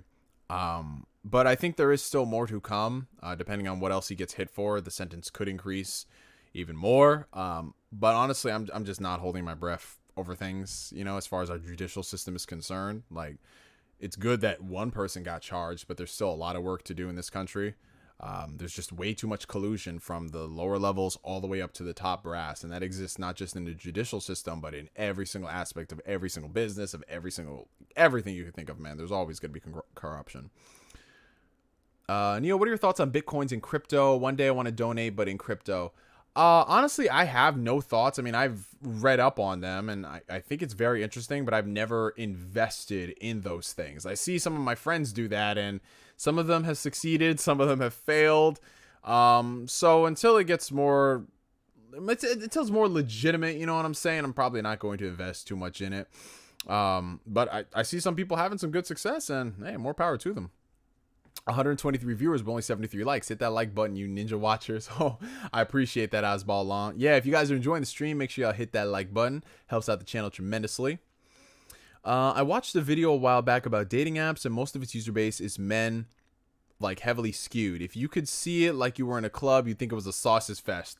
Oh, you know what the funny thing is? I would definitely believe that, because, I mean, at the end of the day, men are the ones who have the high testosterone. So obviously, if we have an opportunity to find women out there, we will find women out there. And dating apps, yeah, men are going to go on dating apps because they want to get laid. So yeah, I can definitely see a lot more men being on dating apps. I mean, there's definitely a lot of women on there too, but the men are going to be the one who are like aggressively swiping and liking versus the women, you know?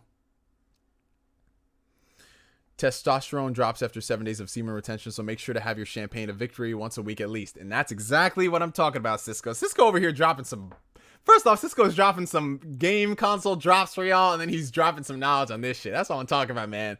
That's what I'm talking about.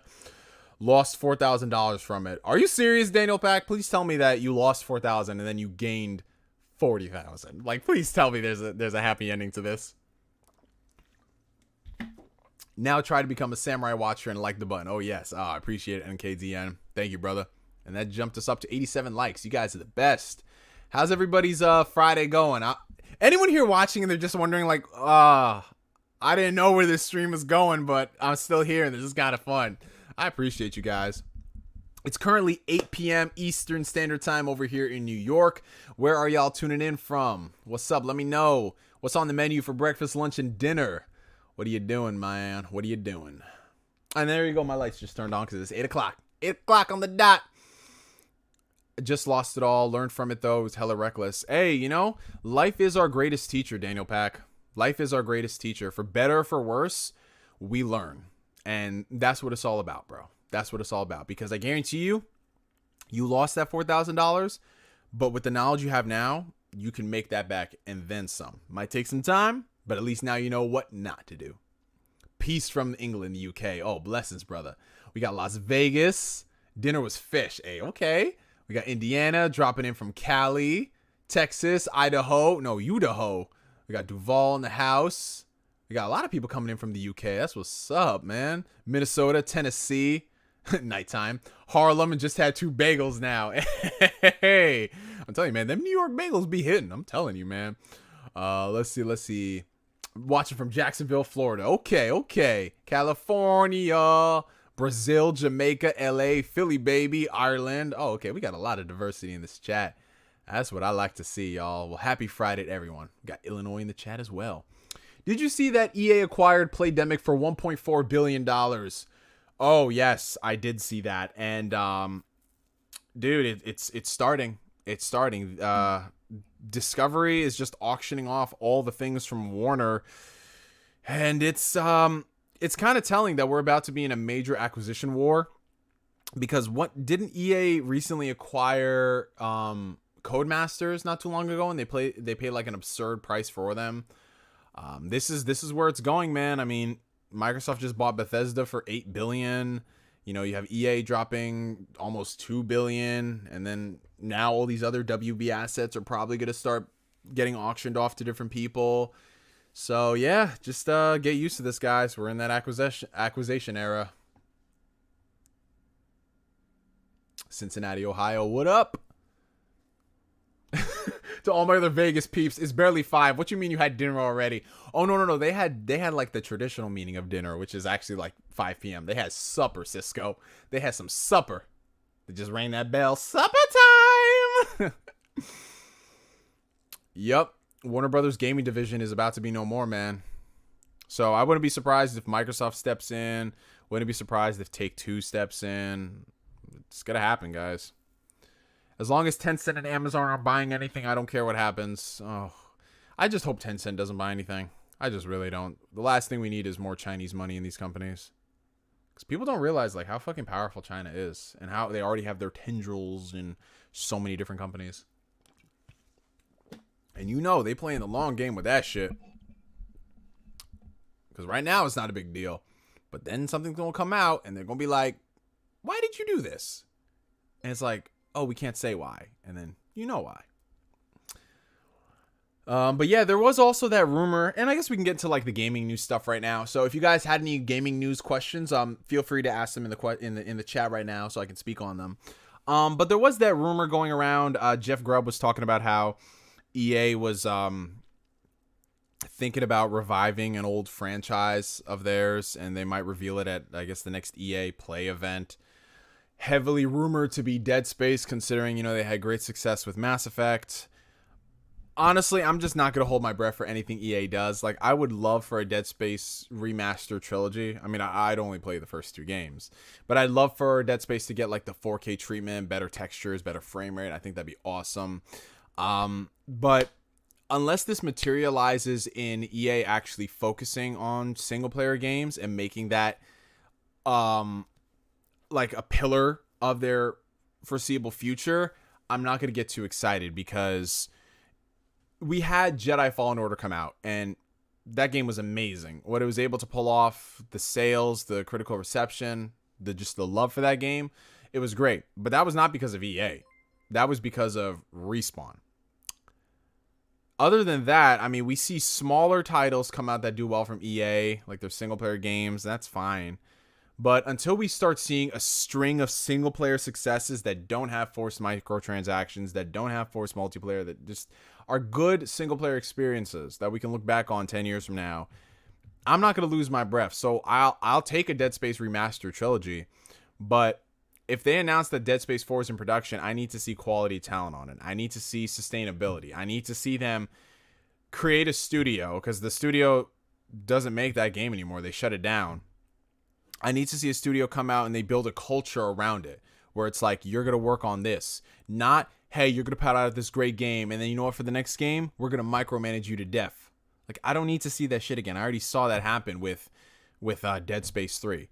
I already saw that happen with Deus Ex. Like, I've seen that happen so many times. So I want to get excited, but just the cynical bastard that I am, it's just, I can't, guys. Not EA and not Activision. Activision, I'm not even gonna lie. Activision, low-key, I was starting to think some things like, I think they're trying to fix stuff. Because they did the Crash Insane trilogy, and that was awesome. They did the Spyro Reignited trilogy, and that was awesome. They did Tony Hawk 1 and 2 Pro Skater, and that was awesome. Doing Diablo 2 Remastered. They did Crash 4. And so I'm just thinking, yo, maybe this is a sign of things to come. That, yeah, they make all this fucking money on Call of Duty and on the Blizzard games. Maybe they're actually going to invest in diversity, like different games coming back. And then we saw what happened, bro. We saw what fucking happened. All these developers are being relegated to work on Call of Duty this year, which means that at the very earliest they can start working on something originals next year. It's just, it is what it is, man. Let's see. So we got a $15 super chat coming in from the homie Silverwolf26. Sup, Neo? How's your Friday, bro? Me, I'm feeling good today. Playing Scarlet Nexus, Neo The World Ends With You demo, and Monster Hunter Stories 2 demo. Well, appreciate the super chat, brother, and I'm doing pretty well, man. We've been having a great stream. It's been a pretty damn good Friday. Haven't figured out what I want to have for dinner, which I do need to do in the foreseeable future. But everything is good, man. I hope you're enjoying Scarlet Nexus. I'm going to be diving into that World Ends With You demo afterwards. And I've heard good things about Monster Hunter Stories, too. I'll probably wait for that to hit PC, if it ever does hit PC. But, yeah, I'm happy to hear you're doing well, brother. $4.99 coming in from John McKinney. Who would win in a fight? M. Bison, Street Fighter 2 design, versus Shang Tsung, Mortal Kombat 3 design. I'm going to go with M. Bison. I'm going to go with my man M. Bison. I know all the Mortal Kombat fans are going to come in here and be like, oh, no, you ain't doing this shit, bro. But I'm going to go Bison, man. Something about this man's smirk. It's just like, okay, but let's see. We were on the verge of greatness. Yes, we were. We were on the verge of greatness until Activision fucked it up. Activision is like that one kid who gets in trouble but then pins it on EA. Yeah. Hey, Neo, I'm back from getting Japanese food. Ooh, what'd you get? Dead Space game will not be a part of the original trilogy. It's said to be a reimagining. Hope it ain't first person. Ew. Oh, no. Oh, no. Please don't make it first person. Please don't, man. We already have Resident Evil in first person. Just let Dead Space be third person, dude.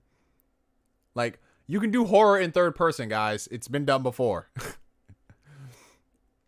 A new Dead Space game will be hard for me to care due to Visceral being shut down. Also, I hope whoever takes on that new Dead Space game knows what they're doing and EA doesn't just interfere. Yeah, and then it brings it back to the whole BioWare conversation. My homie Jez Corden tweeted about this yesterday, talking about how he just doesn't have faith in BioWare and the next Mass Effect and next Dragon Age. And it's not that anything recent happened that's gonna, like, you know, just spell even more doom and gloom. But what folks don't realize is that the people who are at BioWare right now are not the people that worked on Mass Effect in its prime, Dragon Age in its prime, Jade Empire, KOTOR, like all those games in their prime. These are different people. And there is no creative leadership at that company. BioWare is a shell of what it used to be. There is no direction there. And that's why I'm not excited for another Dragon Age or another Mass Effect. I would love for them to be amazing. I would love to be proven wrong and just the next BioWare game is a masterpiece on the level of Mass Effect 2, Dragon Age Origins, you name it. But I'm not going to afford them that opportunity to let me down. So if Mass Effect Andromeda, if the next game ends up being like Mass Effect Andromeda or marginally better, I'm just like, it is what it is, man. It is what it is. But yeah, let's talk a little bit about the Falcom news, because I know Ash was bringing that up earlier. So for those who do not know, there is this franchise of games that I've been sort of like dipping my toe in the water for the past year. On here, Asvalon's like, oh yeah, here we go. There's been this franchise of games that I've been dipping my toe in for the better part of a year, called Legend of Heroes. Now, the best way I can describe Legend of Heroes to people who don't know, who don't play JRPGs, is think of the Marvel Cinematic Universe in terms of phases, in terms of storytelling. And you know how everything led up to the fight with Thanos and like 22 films, just everything was just so interconnected.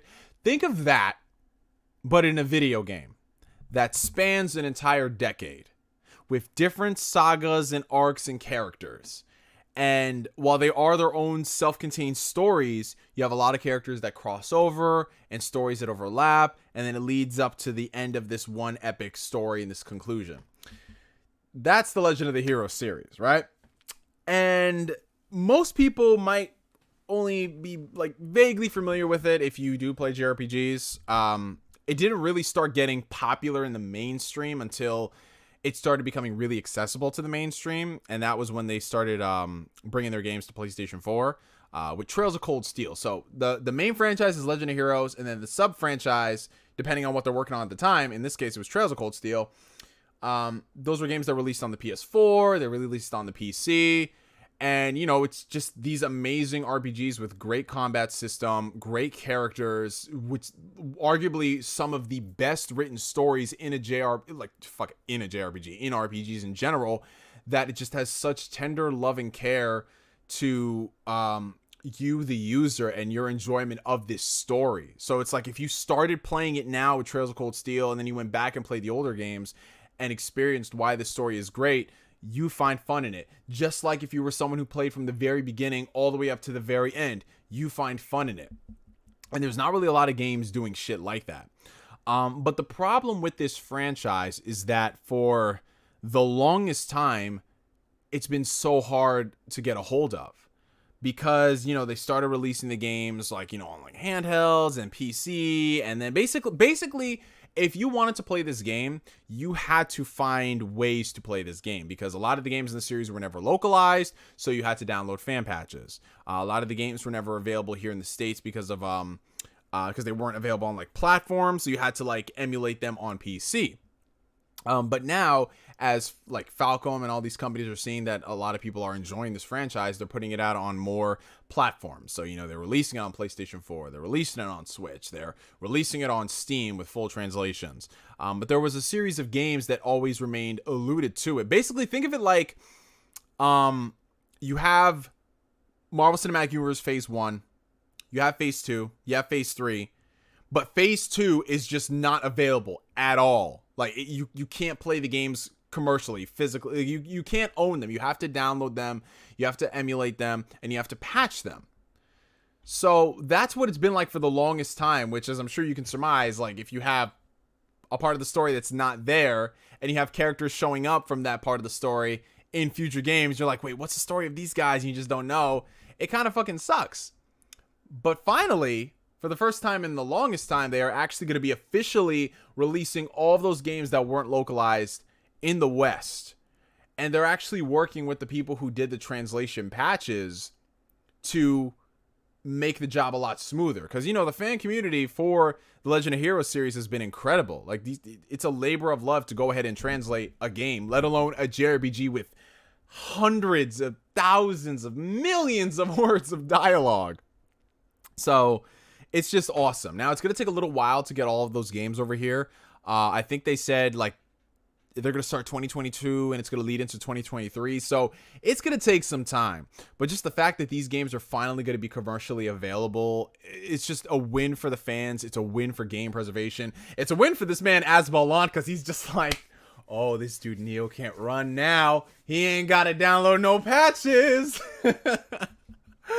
So I'm excited. I'm always excited when really great franchises do get recognized and noticed by these companies to be brought over.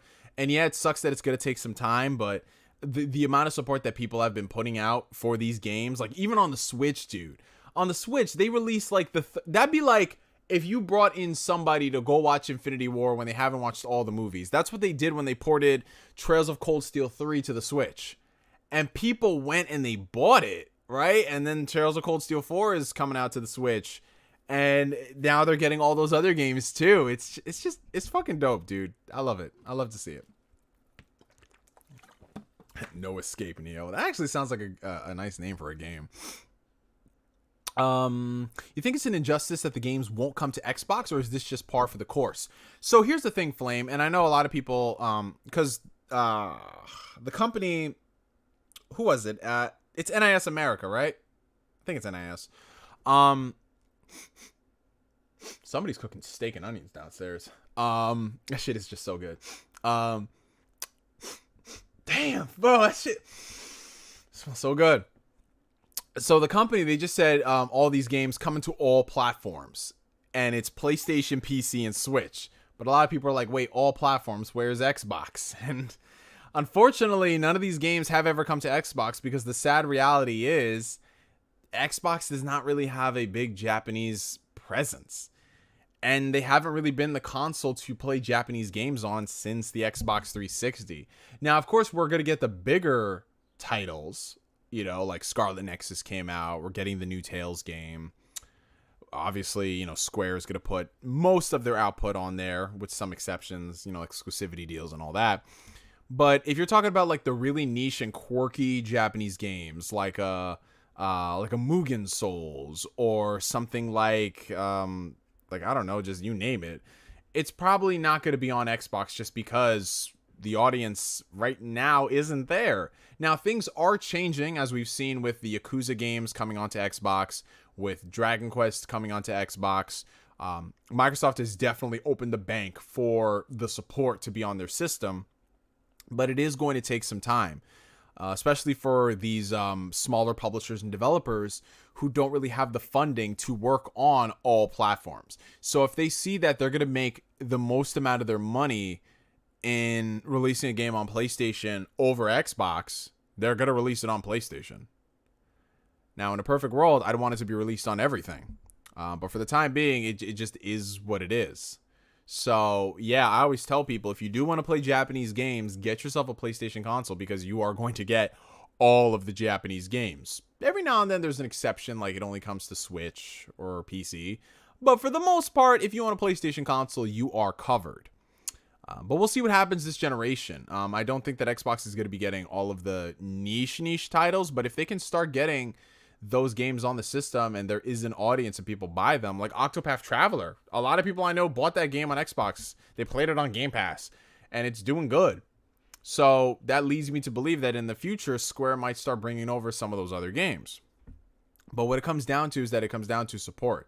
It comes down to people putting their money where their mouth is and actually supporting the games. And thankfully, Xbox Game Pass really helps a lot of people out in that respect, because you have the opportunity to try these games out. And I mean, Yakuza Like a Dragon just launched on Game Pass and people are loving it. So yeah, we'll just have to see. You can go get some of that food, Neo, but remember to get your water for the hydration check. Oh no, I have some water right here. Don't worry, Asbel. And it's I took off the cap, so it's becoming less carbonated so we can chug.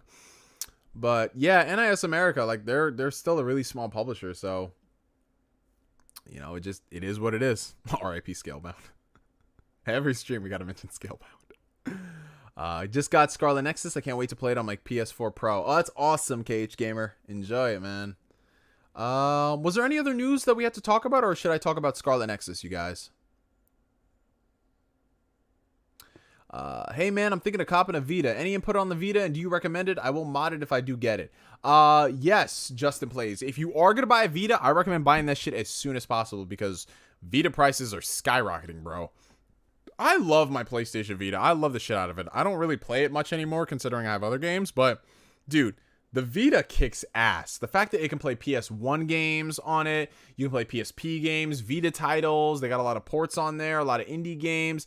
Dude, the Vita was the Switch before the Switch, and I'm telling you, if you do buy the Vita, Justin, you're going to figure out, like, if you do want a Switch, there's a lot of shit that the Vita can do, which is, like, almost 10 years old at this point, that the Switch can't do, which is so fucking weird. It's so fucking weird to think about it, but I love the Vita, man. Oh, dude, like, I still got that OG launch Vita with the OLED and everything. Oh, man, that shit is sexy as fuck, and it is still the only console, well, handheld, to play Persona 4 Golden if you don't have a PC.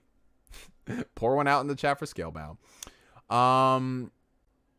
But yeah, like, anyone else here who has a Vita who can chime in if you should pick it up or not. I always recommend getting a Vita. I just think it's dope, dude. Just sitting and playing all the PSP games, and especially even though the store is not shutting down this summer, it's good to get a Vita so you can buy all of those games, because it is going to be shutting down soon. Let's see. Okay, so we have the Blue Box Con Act to talk about. And was there any other news, or then we can do Scarlet Nexus? Yeah, I think we'll do the Blue Box Con Act. But before that, we'll do John McKinney's Super Chat, since they coming in like I'm $2 whore on Tuesdays. Let's see.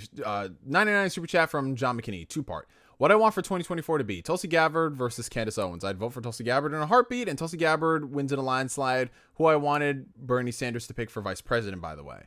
The second part of it is what 2024 will be: Candace Owens versus Kamala Harris. I'll vote for third party yet again, and Candace Owens wins. Good job, DNC. Let's let the people decide who they want next time, okay? Oh, yeah. So as far as the 2024 election is concerned, I keep trying to tell these Democrats, I keep trying to tell them, if they do not play their cards right, if they try to just coast on the fact that Trump is gone, they are in for a rude awakening. And if the midterms are just like they were in fucking 2010, this shit is not a joke, man. Like, this shit is not a joke. Like, Biden just eked out this presidency. when it should have been a fucking landslide. It should have been. But they underestimate that 50% of the country really wanted him. They underestimate that fact. So they have to start running strong candidates. And I'm sorry, Kamala Harris ain't a strong candidate. Nobody likes Kamala Harris. Nobody. Like, dude, during the fucking primaries and shit, people were roasting Kamala Harris. Black people were roasting Kamala Harris, saying like, no, you are a fucking cop. You locked up brothers for minor offenses, yada, yada, yada. And it's just so funny that all these people, when she's the vice president, they're just like, oh my God, I'm just so empowered that a black woman is the vice president. Like, this is why I don't deal with these fucking political grifters, man. You say one thing and then you act different next day. But yeah, like, I like Tulsi Gabbard. I had my issues. I have my issues with every single politician, even the ones I like. But I would definitely go for her over Candace Owens. Candace Owens is a political grifter. Like, we all know that. She's no different than anybody else. She's just playing the game for popularity. That's all it is. But if they do decide to back Candace Owens, like, the Republican Party in 2024 against Kamala Harris, I don't know. I'm not going to sit here and place bets, but I wouldn't be surprised if she wins. I don't know, man. I don't know. Like, I keep seeing this generation become more and more apathetic to politics because the Democrats keep running the worst possible candidates. The worst possible candidates. That's just all it is at the end of the day. They keep saying we need diversity. We need like candidates you can't just put in a box, and then yet we get candidates that you can put in a box. Oh, man. I totally forgot Kamala Harris is vice president. Dude, like, what has she even done? Like, the vice presidency is one of the fucking easiest jobs out there, and it's just like, what are you doing? What the fuck are you doing, man? But yeah, I don't like Candace Owens at all. I don't. Andrew Yang was all right, but he flopped hard. Yeah, Andrew Yang was just in over his head. Like, he definitely needed a few more years to build a following, build a fan base, and then go ahead.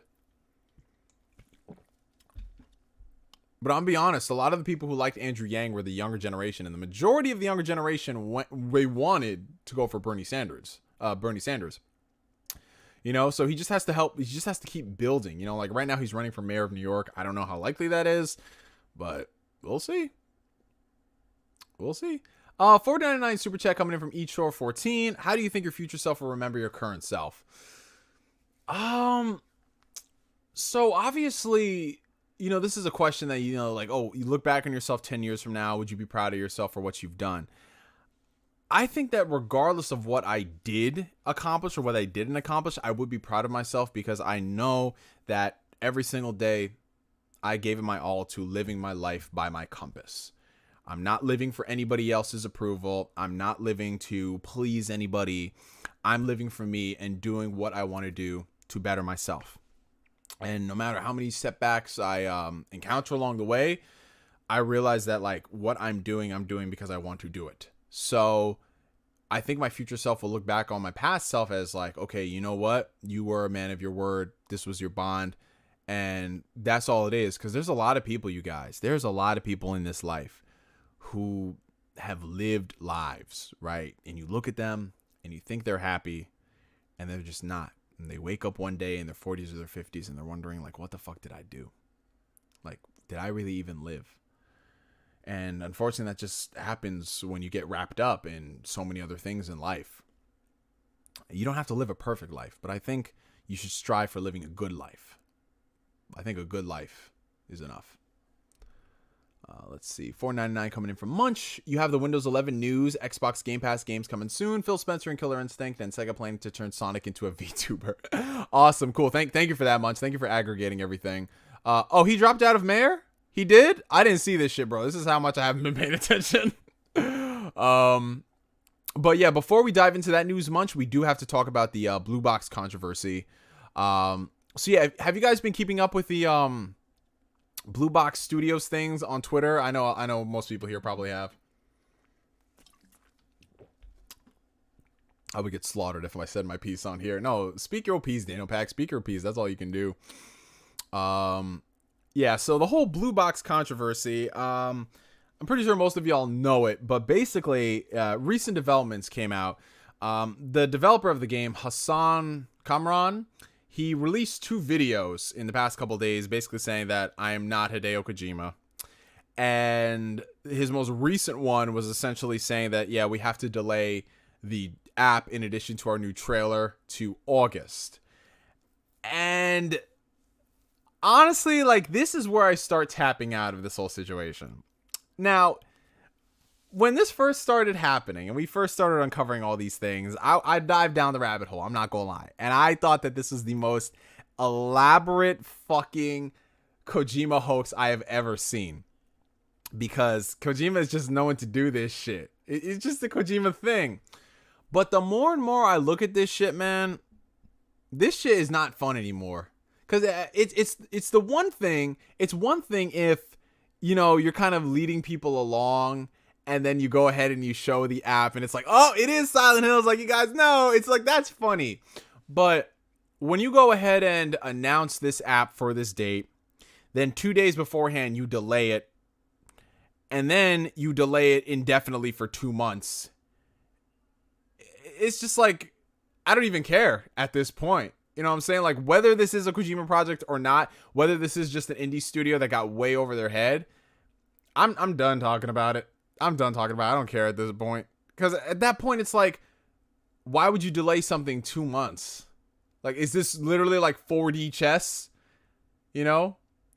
Is it really like 4D chess and this is what's happening this whole fucking time? And you're like, yes, we specifically wanted to wait till the last minute to tell you guys that we are delaying this 2 days and now we're delaying it 2 months. Like, at that point, I'm like, okay, the fun is over. The fun is over. I'll just believe it when I see it, whatever it is, whether it is just this indie game studio that took advantage of everybody's hype and speculation, or it is actually Kojima saying, "Got y'all." I'll just see what it is when we get to it, you know, because now it's not even fun. But yeah, so the Windows 11 news, as far as the operating system is concerned, I do like a lot of the things that they are doing. I love the fact that there is Android app integration in it. I think that's pretty awesome. So we'll see how that's handled. The Xbox gaming side of things is getting a complete overhaul, which is desperately needed because, like, I'm gonna be honest, I know people like using the Game Pass app on the Xbox app on PC, but I just, it's not intuitive to my liking. Steam is still king, and it's just like they got to do better, which is what they are doing with this one. Dedicated app for Game Pass is coming. xCloud is going to be built into it. It's going to run really good. And I'm happy for them because these are the moves that they definitely need to be making, especially considering Microsoft is all in on gaming. But I'm going to wait as far as that's concerned. I'm not going to upgrade to Windows 11 this fall. I'm going to stick with Windows 10 because it's working very well. And I do not want to upgrade to the new one if it's going to mess with my workflow pipeline. So I'll give it like a year. We'll see how that goes. Phil Spencer and Killer Instinct. Yeah, I remember Phil Spencer saying he really wants to bring back Killer Instinct. Like I said, I'll believe it when I see it. Like, what else is Phil Spencer supposed to say? Yeah, we don't want to make a Killer Instinct game. Like, no, of course he's going to say we want Killer Instinct because we know the community loves it. We'll have to see who develops that game because, you know, Iron Galaxy is pretty busy doing a bunch of different things. So it'll be interesting if they commission a whole different studio to work on it, or they assemble a new studio to make that game. We'll see, because Microsoft does not have a presence in the fighting game scene. So if they were to bring back Killer Instinct again, it's so weird because it's like we just went over them bringing back Killer Instinct and now they're bringing it back again. I think the second time around it'll be much better received because it's going to be on platforms that, you know, people actually do want to play on. And Sega planning to turn Sonic into a VTuber. I mean, that's just the trend nowadays, man. I don't really subscribe much to the whole VTuber craze. I literally am old man Neo as far as that's concerned. But a lot of people like it. And hey, man, I mean, they're more focused on putting Sonic in other things than great video games, which is fucking depressing. Can you show us the Space Jam controllers? I would, but they're all the way downstairs, Trav. So I'd have to go downstairs to go grab those. But I'll definitely do that for a future stream. Also, Double Helix was bought out by Amazon. Yeah, that's true. Why did I think Iron Galaxy? Did they work on Killer Instinct at all? I don't know why I thought Iron Galaxy did. Hey, Caitlin, what's going on, sis? How you doing? How you doing when you're not making those Drake Bell jokes? Yo, Caitlin, I was at the zoo when I read your tweet, And I was just like, yo, everybody look at this tweet. And they were just like, yo, she ain't wrong though, but yo. Caitlin said Drake Bell went from Nickelodeon to Nick Jr. in 5 seconds. Hey, yo. But yeah, let's go ahead and talk about Scarlet Nexus for a second. Since everyone just in the span of 2 seconds. Scarlet Nexus. So I've been playing Scarlet Nexus for the past 2 days. And I'm not going to get into any spoilers as far as the story is concerned, because I know some people are playing it right now, or they are going to be playing it in the next week. So you don't have to worry about that. But from my time playing the game, I am not that impressed. Now, there are some good things to like about Scarlet Nexus, but one of my biggest fears from the demo has kind of materialized in the full game. Now, I'm only 6 hours into this game, but if you're 6 hours into the game, that is kind of telling on what you are going to be experiencing for the foreseeable future.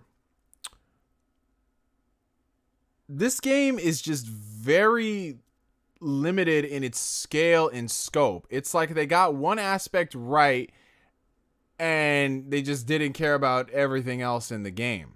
So, you guys remember in the demo how, you know, whether what character you picked, you go and you do your missions, and you go and you kill those things like that. That's basically what you're doing for the majority of the game. Running down these corridors where there's really not much interesting to them. It's some of the most bland and uninspired mission designs I've ever seen in my life. And that's basically what you're doing for the majority of the game. Now, the combat is the main selling point of the game. It's its saving grace, honestly. The combat system is fun. One thing I love about it is that it takes its time introducing all the new mechanics to you. So, unlike the demo, it doesn't overwhelm you with everything and you're wondering what the fuck to do. So, the combat is great. It's very fluid. It's responsive. But it's not, like, I don't know. I've just been, like, I was playing Nier recently, and just, like, what they were able to do with that combat system was just so much fucking fun.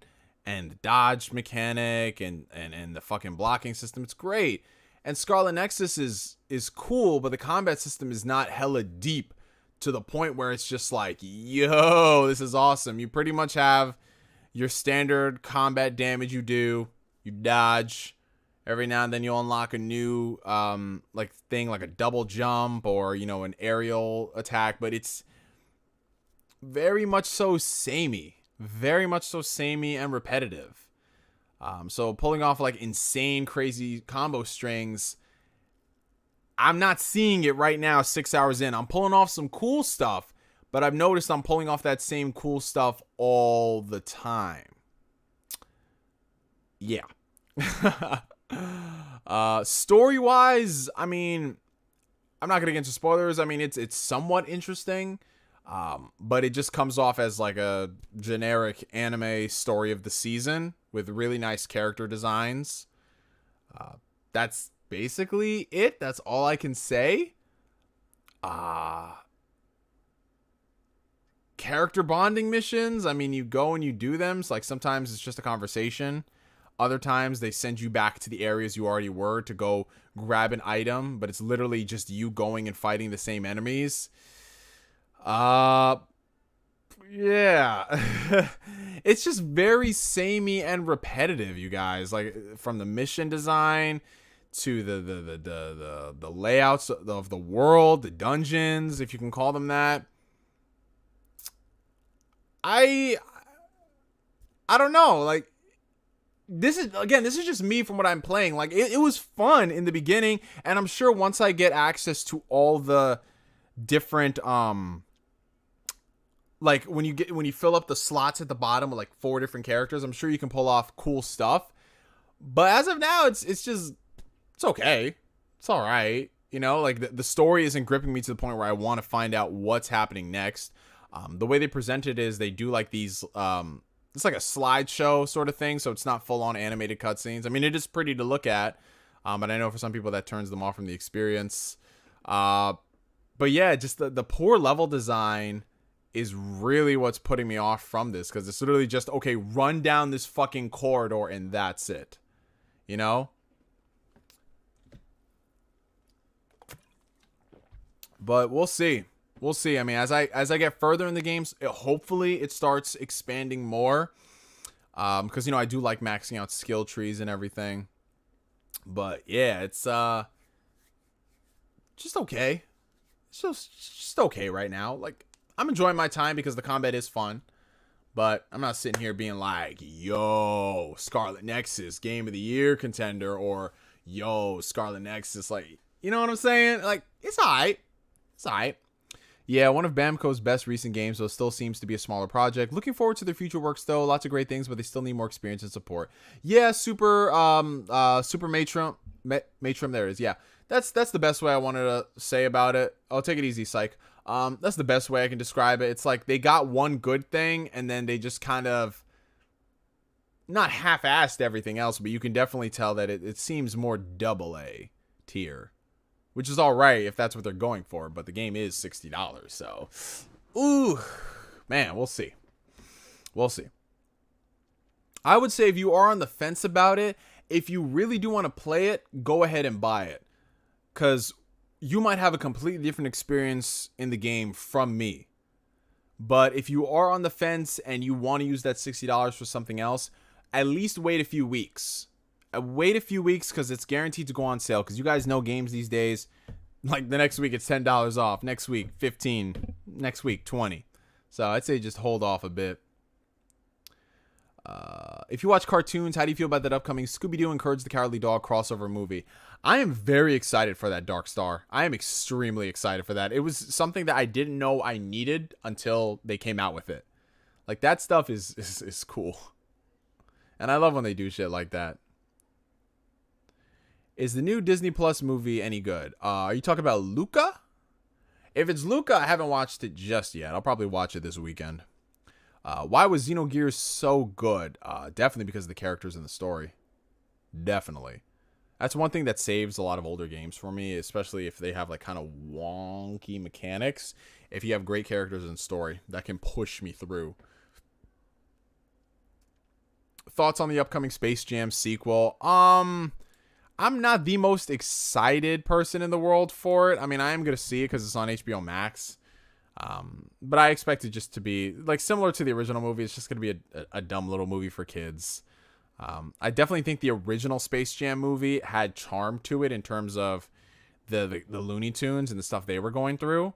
But I'm not really seeing that with this movie.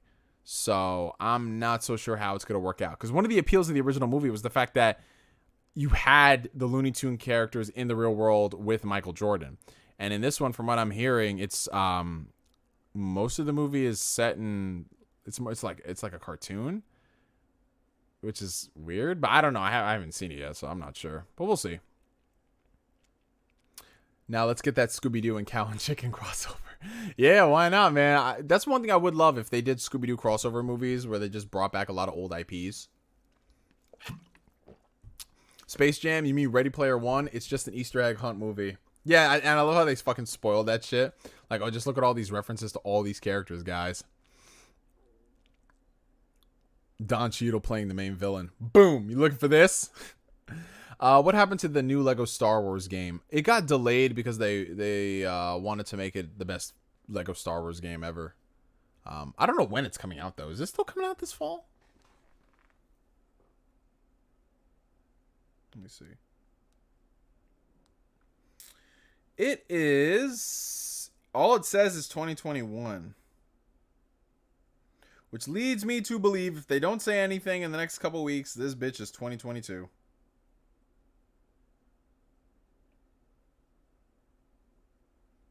Yeah, all they said is on April 2nd it was announced it'd been delayed, no further release date. So, maybe 2022, guys. Maybe 2022.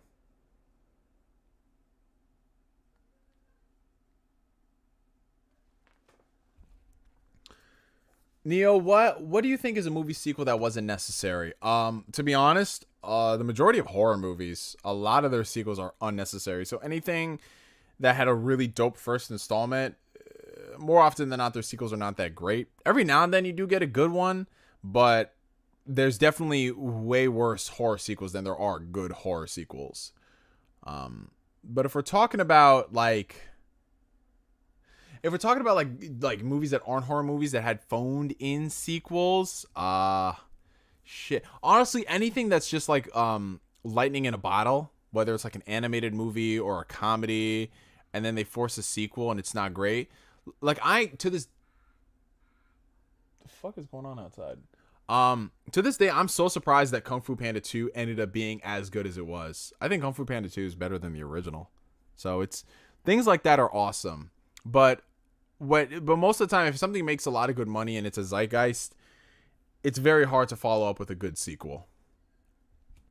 Is it going to be like Lego Star Wars Clone Wars 3? I love that game. Apparently, it's going to be like one of the most ambitious Lego games to date, KH Gamer. So it's going to be a lot of stuff. Avatar 2, 3, 4, and 5. Oh, absolutely. Bro, the second they announced like 4 sequels to Avatar, I'm like, you don't need this shit, bro. What story do you need to fucking tell in an Avatar sequel? We got it, man. Save the planet. That's it. What are you going to do again? Like, save the planet again? Like, I don't get it. I don't fucking get it, man. Yeah, Kung Fu Panda 2 is awesome.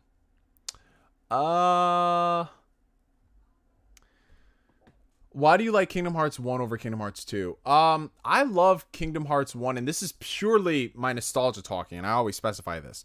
Kingdom Hearts 2 is the better game versus Kingdom Hearts 1, but I love Kingdom Hearts 1 because I have yet to play a game that just the sheer wackiness of melding of worlds and just the beautiful pureness of Kingdom Hearts 1. And it's just like characterization, its story, its music. It's just so incredible. And Kingdom Hearts has not been like that in such a long time. And that's why I always rank Kingdom Hearts 1 as my personal favorite game of the series because of that. But I will sit here and critique the shit out of Kingdom Hearts 1. I think the platforming is terrible.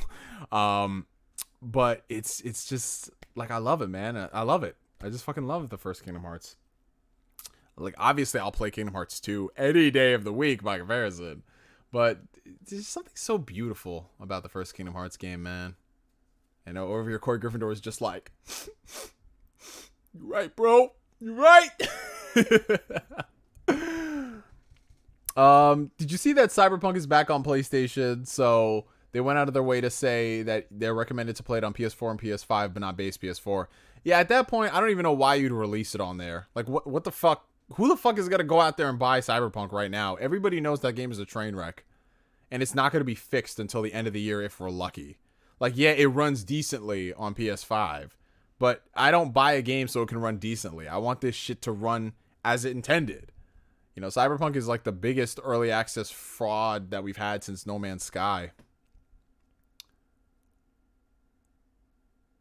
Like, I don't know, man. Like, I know people have played it and they finished it and they said it's a good game. But dude, I can't just like, bro, there's so many other games that I would much rather go out there and buy a game that I can get on Game Pass day one than buy Cyberpunk, dude. Like, why? Like, what else is there, man? Oh, I'll never forget the flack I took for some people saying, well, you better buy Cyberpunk now because the patches are going to be coming and rolling in February and the game ain't going to be $20 anymore. Ooh,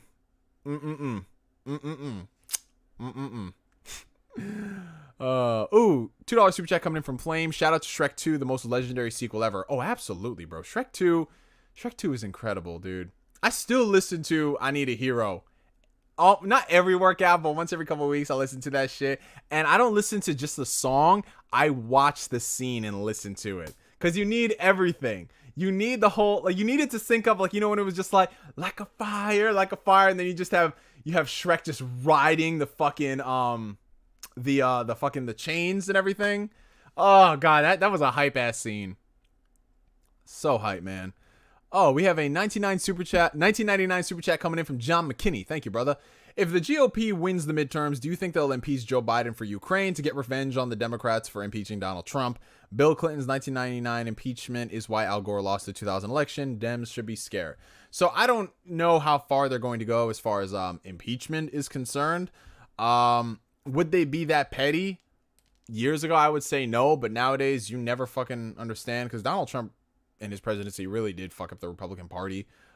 There's a lot of people who used to have morals and ethics back then, and now they don't. They're just full on this crazy. It's like they took the worst of the worst with the Democrats, and the Republicans are just like, fuck it, we'll just do it 10 times worse.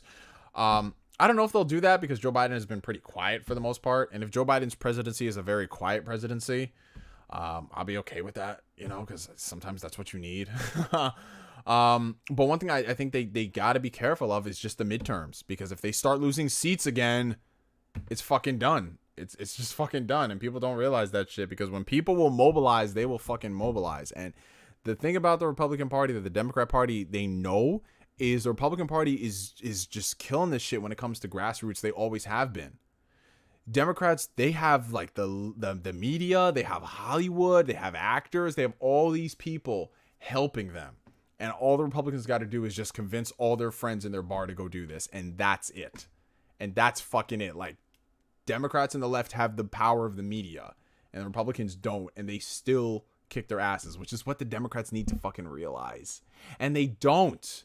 So every single time they say, oh, don't worry about this, don't worry about that, I'm just like, you need to worry about this. That's how we got Trump in the first place. Like, but again, these are people who, like, these are just people who like the smells of their own farts, man. You know?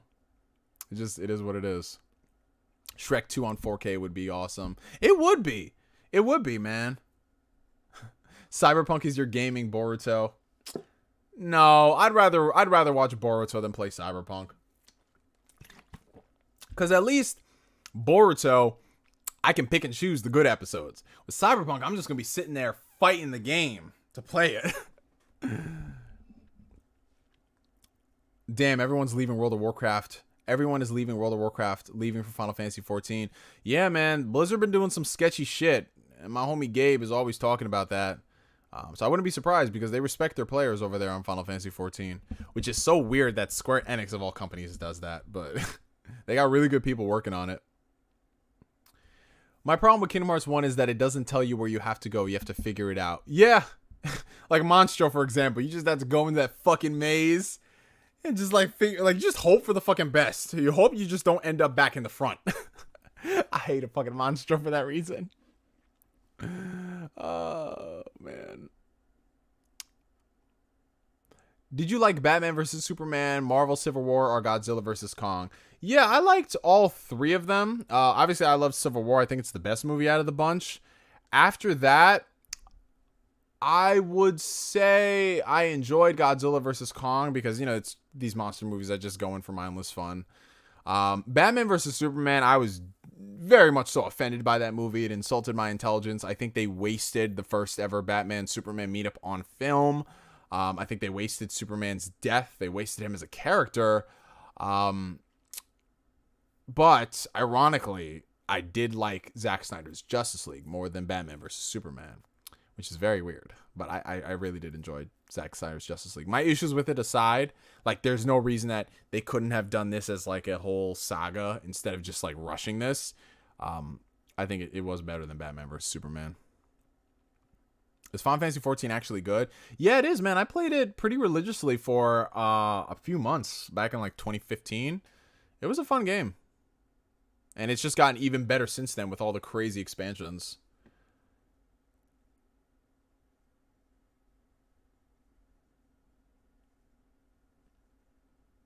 I wish Final Fantasy 14 wasn't an MMO because that full Endwalker trailer making me want a game I won't play. Yeah, man, they go hard with that shit. And the story in Final Fantasy 14, I don't play it, but I keep up with it. They're doing some epic stuff, man. Agrippa is the worst. Yeah, Agrippa is the worst, but I'd rather Agrippa than Monstro. Because at least with Agrippa, it's pretty much a straight path. You know what I'm saying? You know, you just go in there, you go into the Cave of Wonders, and then you're good. And you're good. But we're going to be wrapping it up here in the next couple of minutes, you guys. Your boy Neo is hungry, and he does not want to get hangry tonight. So rapid fire questions, you guys. Rapid fire questions. Let's go.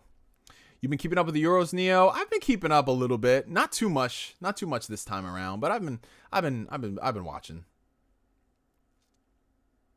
Bro, they had Nier in Final Fantasy 14. Yeah. They had a lot of shit in Final Fantasy 14. Let's see.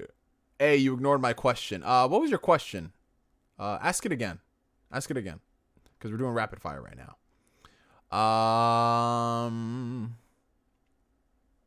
Do you enjoy horror movies? I do enjoy horror movies, but it's a very subjective genre for me. Like there's a lot of horror. One thing I've noticed with horror movies, like with comedies, is that the things that people find scary, I don't find scary, and the things that I find genuinely creepy, a lot of people don't. But as a general rule of thumb, I enjoy them. I like the ones that are definitely more cerebral rather than jump scares. So the horror movies that really make you think. Unpopular opinion, I was able to get through Kingdom Hearts 1.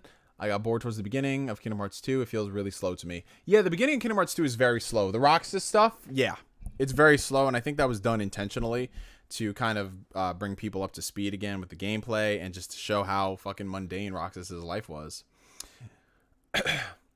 Neo, how much would you pay to play P5S? I assume you're talking about Persona 5 Strikers. I'm gonna get to it after I finish up Royal. My boy has it, so I'll probably just game share off of him. Hey, what's going on, Bree? Welcome, sis. We're going to get to Final Fantasy 45 and Final Fantasy 14 will still be relevant. Yeah, it will be. Like, Final Fantasy 11 was still getting content. I think they still support it to an extent. Like the stream. Appreciate it, Daniel Pack. Favorite game, Neo. My favorite game of all time? I don't really do that. I just do, like, my favorite games because there's so many fucking amazing games. So, you know, Chrono Trigger, as you guys know, one of my all-time favorite games. Kingdom Hearts 1 and 2, to me, that's one experience. Favorite games. I love Xenogears. You guys know I love a lot of Japanese RPGs. Splinter Cell Chaos Theory is up there. Obviously, The Witcher 3. You know, I loved Bastion, Wind Waker, Beautiful Joe, Jet Set Radio.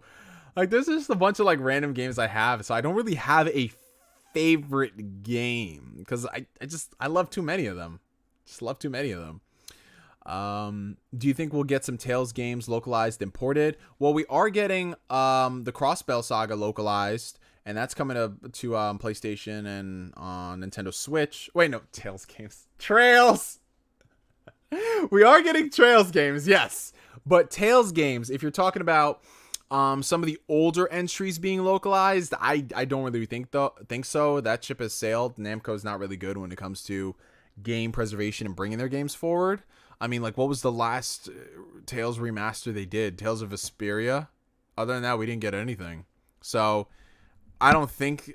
Maybe, we'll see. If Arise is a big hit and they realize that people do like Tales games, which they do, they might start porting a lot of the older ones to PlayStation and Nintendo Switch. That's my goal, but with Bamco, I don't hold my breath on it. You get to download Need for Speed Hot Pursuit, my guy. I definitely will, just to relive the glory days. I definitely will.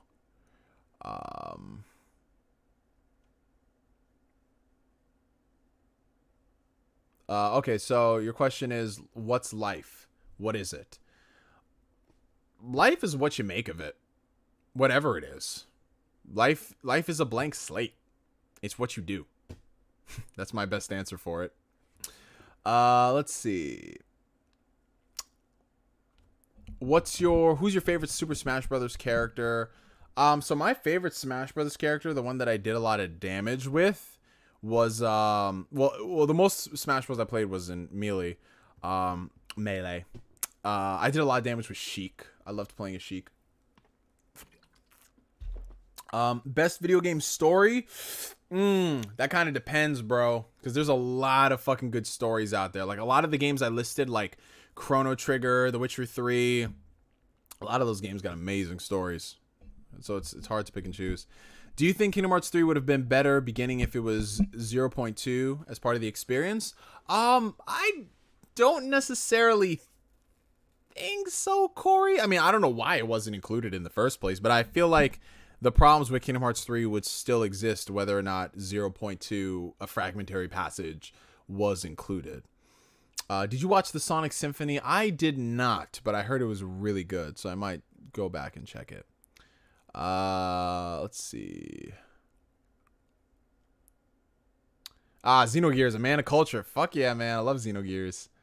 What's your favorite Superman movie? So my favorite Superman movie is going to be Man of Steel. I know it's a very divisive film, But that was a Superman movie where I actually felt like this is the Superman from the comics that I read. I mean, I got love for Christopher Reeve, no doubt about that. But Man of Steel was like the first time we actually got a Superman movie that seemed believable. And it wasn't in a different era where things were very cheesy. But to this day, I don't think there's ever really been a full-on definitive version of a Superman movie where it's like, you don't have to put an asterisk on it. You get what I'm saying? Like, oh, it's a good Superman movie, but let's see. Fave game on Game Pass currently? Nier Automata. Nier Automata is one of my favorite games on there. In addition to Tales of Vesperia. That's a good one. There's a lot of good stuff on Game Pass, man. Yakuza Like a Dragon just hit on Game Pass, so that's on there too. Confusing Trails and Tales. Hey, like you've never done that before, Asvel. Any advice for someone who just moved to the United States for good? Like, what could I do to find friends or fit in a group? So this is all going to depend on where you live, Alan. I'm not sure if you live in the East Coast, the West Coast, and it's very much so state dependent, city dependent. But one thing I would say is just absorb the culture, man. Just go out there and do stuff. So just go out there, go to bars, go socialize, go frolic, and just meet friends, man. Absorb the culture. I know it's going to be very hard as someone who's not accustomed to American life. But I think that's the beauty of it. Just take your time to assimilate and learn what we do here differently, or what we do here that's similar to where you've come from. Don't really like shelter and isolate yourself because you're kind of losing out on the experience. But I would say definitely just go out there, have fun, go to events, go to gatherings and things like that, since the world is opening back up now. Tales of Cold Steel, the ultimate crossover. That's what I'm talking about. I heard Exilia was good. Exilia is good. It is a good Tales game. I want a new Dead Space. I don't like how they made the third game. Yeah, you're not alone in that. What did he say? He said Exilia is the second best in the series after Abyss. Really? Like, I love Exilia's characters and I like the combat system, but second best in the series? I don't know about that. Life's what you make of it, so let's make it rock. I love that. See you later, Neo. I'm gonna eat. Take it easy, Aaron. Bro, Lil Mac is so good. Don't quote me. Graces should get a second chance. Oh, dude, they need to port that shit. Like, as much as I hated the childhood arc, and as much as I hated, what's that thing called? Asbel, you'd know. Your name is based off this character. Fodra's Dungeon. Oh my god, some of the worst level designs in a Tales game. That combat system was on point. Those Mystic Arts, dude, man. Woo! Man, ripped to pieces. Stampede Strike. Oh man, a man speaks with his back, dude. Hubert. Oh my god, all those characters had some dope ass arts. $4.99 super chat coming in from John McKinney. Which is the worst casting of all time? I'd say it's Julian McMahon as Doctor Doom. Jeremy Irons or Alan Rickman should have been Doctor Doom, in my opinion. Or McMahon. I don't know why I said McMahon. Worst casting? Honestly, I mean, there's a lot of those movies that came out in the late 90s, early 2000s had really terrible casting. Some of the worst ones, in my personal opinion, obviously, Halle Berry as Catwoman. Horrible miscast. Jesse Eisenberg as Lex Luthor. I don't care. Listen, yes, Jesse Eisenberg is a good actor, but he should not have been Lex Luthor or Lex Luthor Jr., whatever he's called. Like, you need somebody who can command the room, and I'm sorry, Jesse Eisenberg cannot do that. Jesse Eisenberg, no, not at all. Not at all. I mean, yeah, like most of those movies had really bad casting choices. Like the Fant Four Stick movie. I think everyone in that movie was just terribly cast. And the sad thing is because they're all good actors. When's the data battles? Oh, man, yeah. We're going to get them shit popping, Corey Gryffindor. Since I bought this new capture card, man, I bought this new capture card right here. We're going to get them shit popping, bro. We're going to get them shit popping. You going to stream the Yuffie DLC again soon? Yes. I don't think it's happening tomorrow, but I would say probably Sunday. We're going to finish that up. Because I had a lot of fun doing that. Let's see. Just finishing up here. How do you motivate yourself to work out every day and work both of your jobs? So honestly, it just comes down to what you want out of life. So if you have to prioritize the things in life that you want at the time. So obviously there are going to be some cutbacks in your life to what you want. Well, right now I'm not working both jobs. I'm only working one of the jobs. I'm due to go back to my other job soon.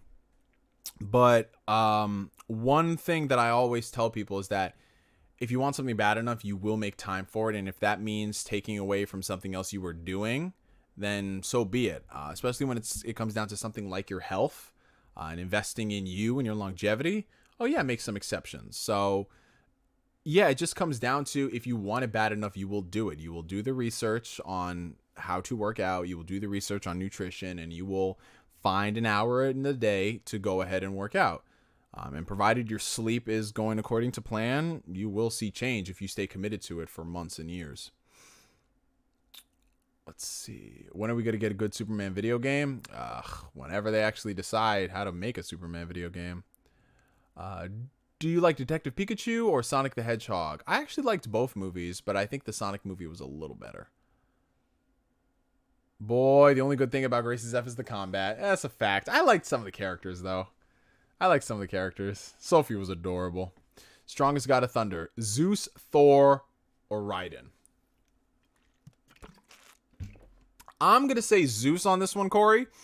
Purely because this dude sticks his dick in everything, and he recreates, and he produces, and he's just assembling a whole army of people that can fight alongside him if he so chooses. So I'm gonna say definitely Zeus. How do you keep that beard game so strong? Oh, thank you. I'm glad you appreciate it, man. I'm trying my best, man. It's taking time. It is taking time, honestly. Anybody who wants to grow a beard, well, first things first, you got to give this shit time. You got to give this shit months. You got to give this shit years. I've been growing this for the better part of the past year. And it takes time. You just have to live through the patchy phase. You have to make sure you properly wash it, shampoo it, condition it. You eat a really good diet so that can help facilitate proper beard growth. And one thing that a lot of people don't realize is a lot of this shit is genetic. So if you look back in your family history, and a lot of the men in your family they can't really grow beards, then you're not really going to be predisposed to grow a beard. Now, obviously, there are going to be some outliers, but a lot of it is genetics. Like, as you guys can see, my beard doesn't really fill in all the way. It's like on this side, it fills in just fine. This side, it doesn't. So I'm just taking my time and hoping for the best if it does. Likewise, you have some people that can just grow a full fucking beard in like 3 weeks, and I just want to cry. But you just got to work with what works best for you and your body. Like, provided I can get the majority of it, you know, I'm A-okay with that. But yeah, that's about everything. That's all the questions I'm seeing right now, you guys. Oh, well, one last question coming in from Jericho. When will the Series X price go down? I don't anticipate us seeing any like permanent price drops for the consoles for at least, I want to say 2 to 3 years. Just based off of this past generation and how long it went, we never really saw really big price drops. We saw good deals on it, and we saw cheaper consoles like on Black Friday, but always anticipate that you are going to be paying MSRP $500, $300 in the case of the Series S. Depending on what your region is, it might change, but yeah, just know that when we get to like the Black Friday season, when there is adequate stock, we'll start seeing bundle deals where even if the console might not be on sale, you might get like an extra controller, a couple of games, things like that. But yeah, I just always tell people just expect to pay full price for these consoles. Very rarely do they really price drop like that. But yeah, oh, the homie Havoc came in last minute. Oh shit. Oh man, the homie Havoc came in as we were wrapping up the stream. I got the chair for Father's Day. I have to put it together. Yeah, man, put that shit together, man, because a good chair will do you wonders. It seriously will. But yeah, we're wrapping it up for you tonight, you guys. The stream went on for like what, about 2.5 hours? 2.5 hours. We spent some quality time on this Friday evening. Thank you so much for everybody for coming through, man, for just kicking it with the chat, you know, liking, sharing the stream, super chats, all that stuff. You guys, I mean, you already know this by now, but you guys are fucking awesome. But before we go, of course, Daniel Pat comes in with a last minute super chat. Like the stream, everyone. Appreciate you, Daniel Chat. If you guys are enjoying the stream, make sure you like the stream. We are going to do a little bit of a water chug. That's something that we always do every stream a hydration check to make sure that even if you guys are not getting your water in for the day, you guys are going to go ahead and get yourself some water, because you got to stay hydrated. It helps your system out. Like, seriously, man. You get great hair, skin, nails, all that stuff. Your organs need it, man. So I don't have too much water right now. I only got, as you guys can see, this much. But we're going to go ahead and chug that shit. So everybody squat up, get your H2O ready. And by H2O, I'm talking about water. I'm talking to you vodka drinkers. I'm talking about water, all right? So on the count of 3, it's not going to be a chug, but count of 3. Here we go. 1, 2, 3. Hydrate.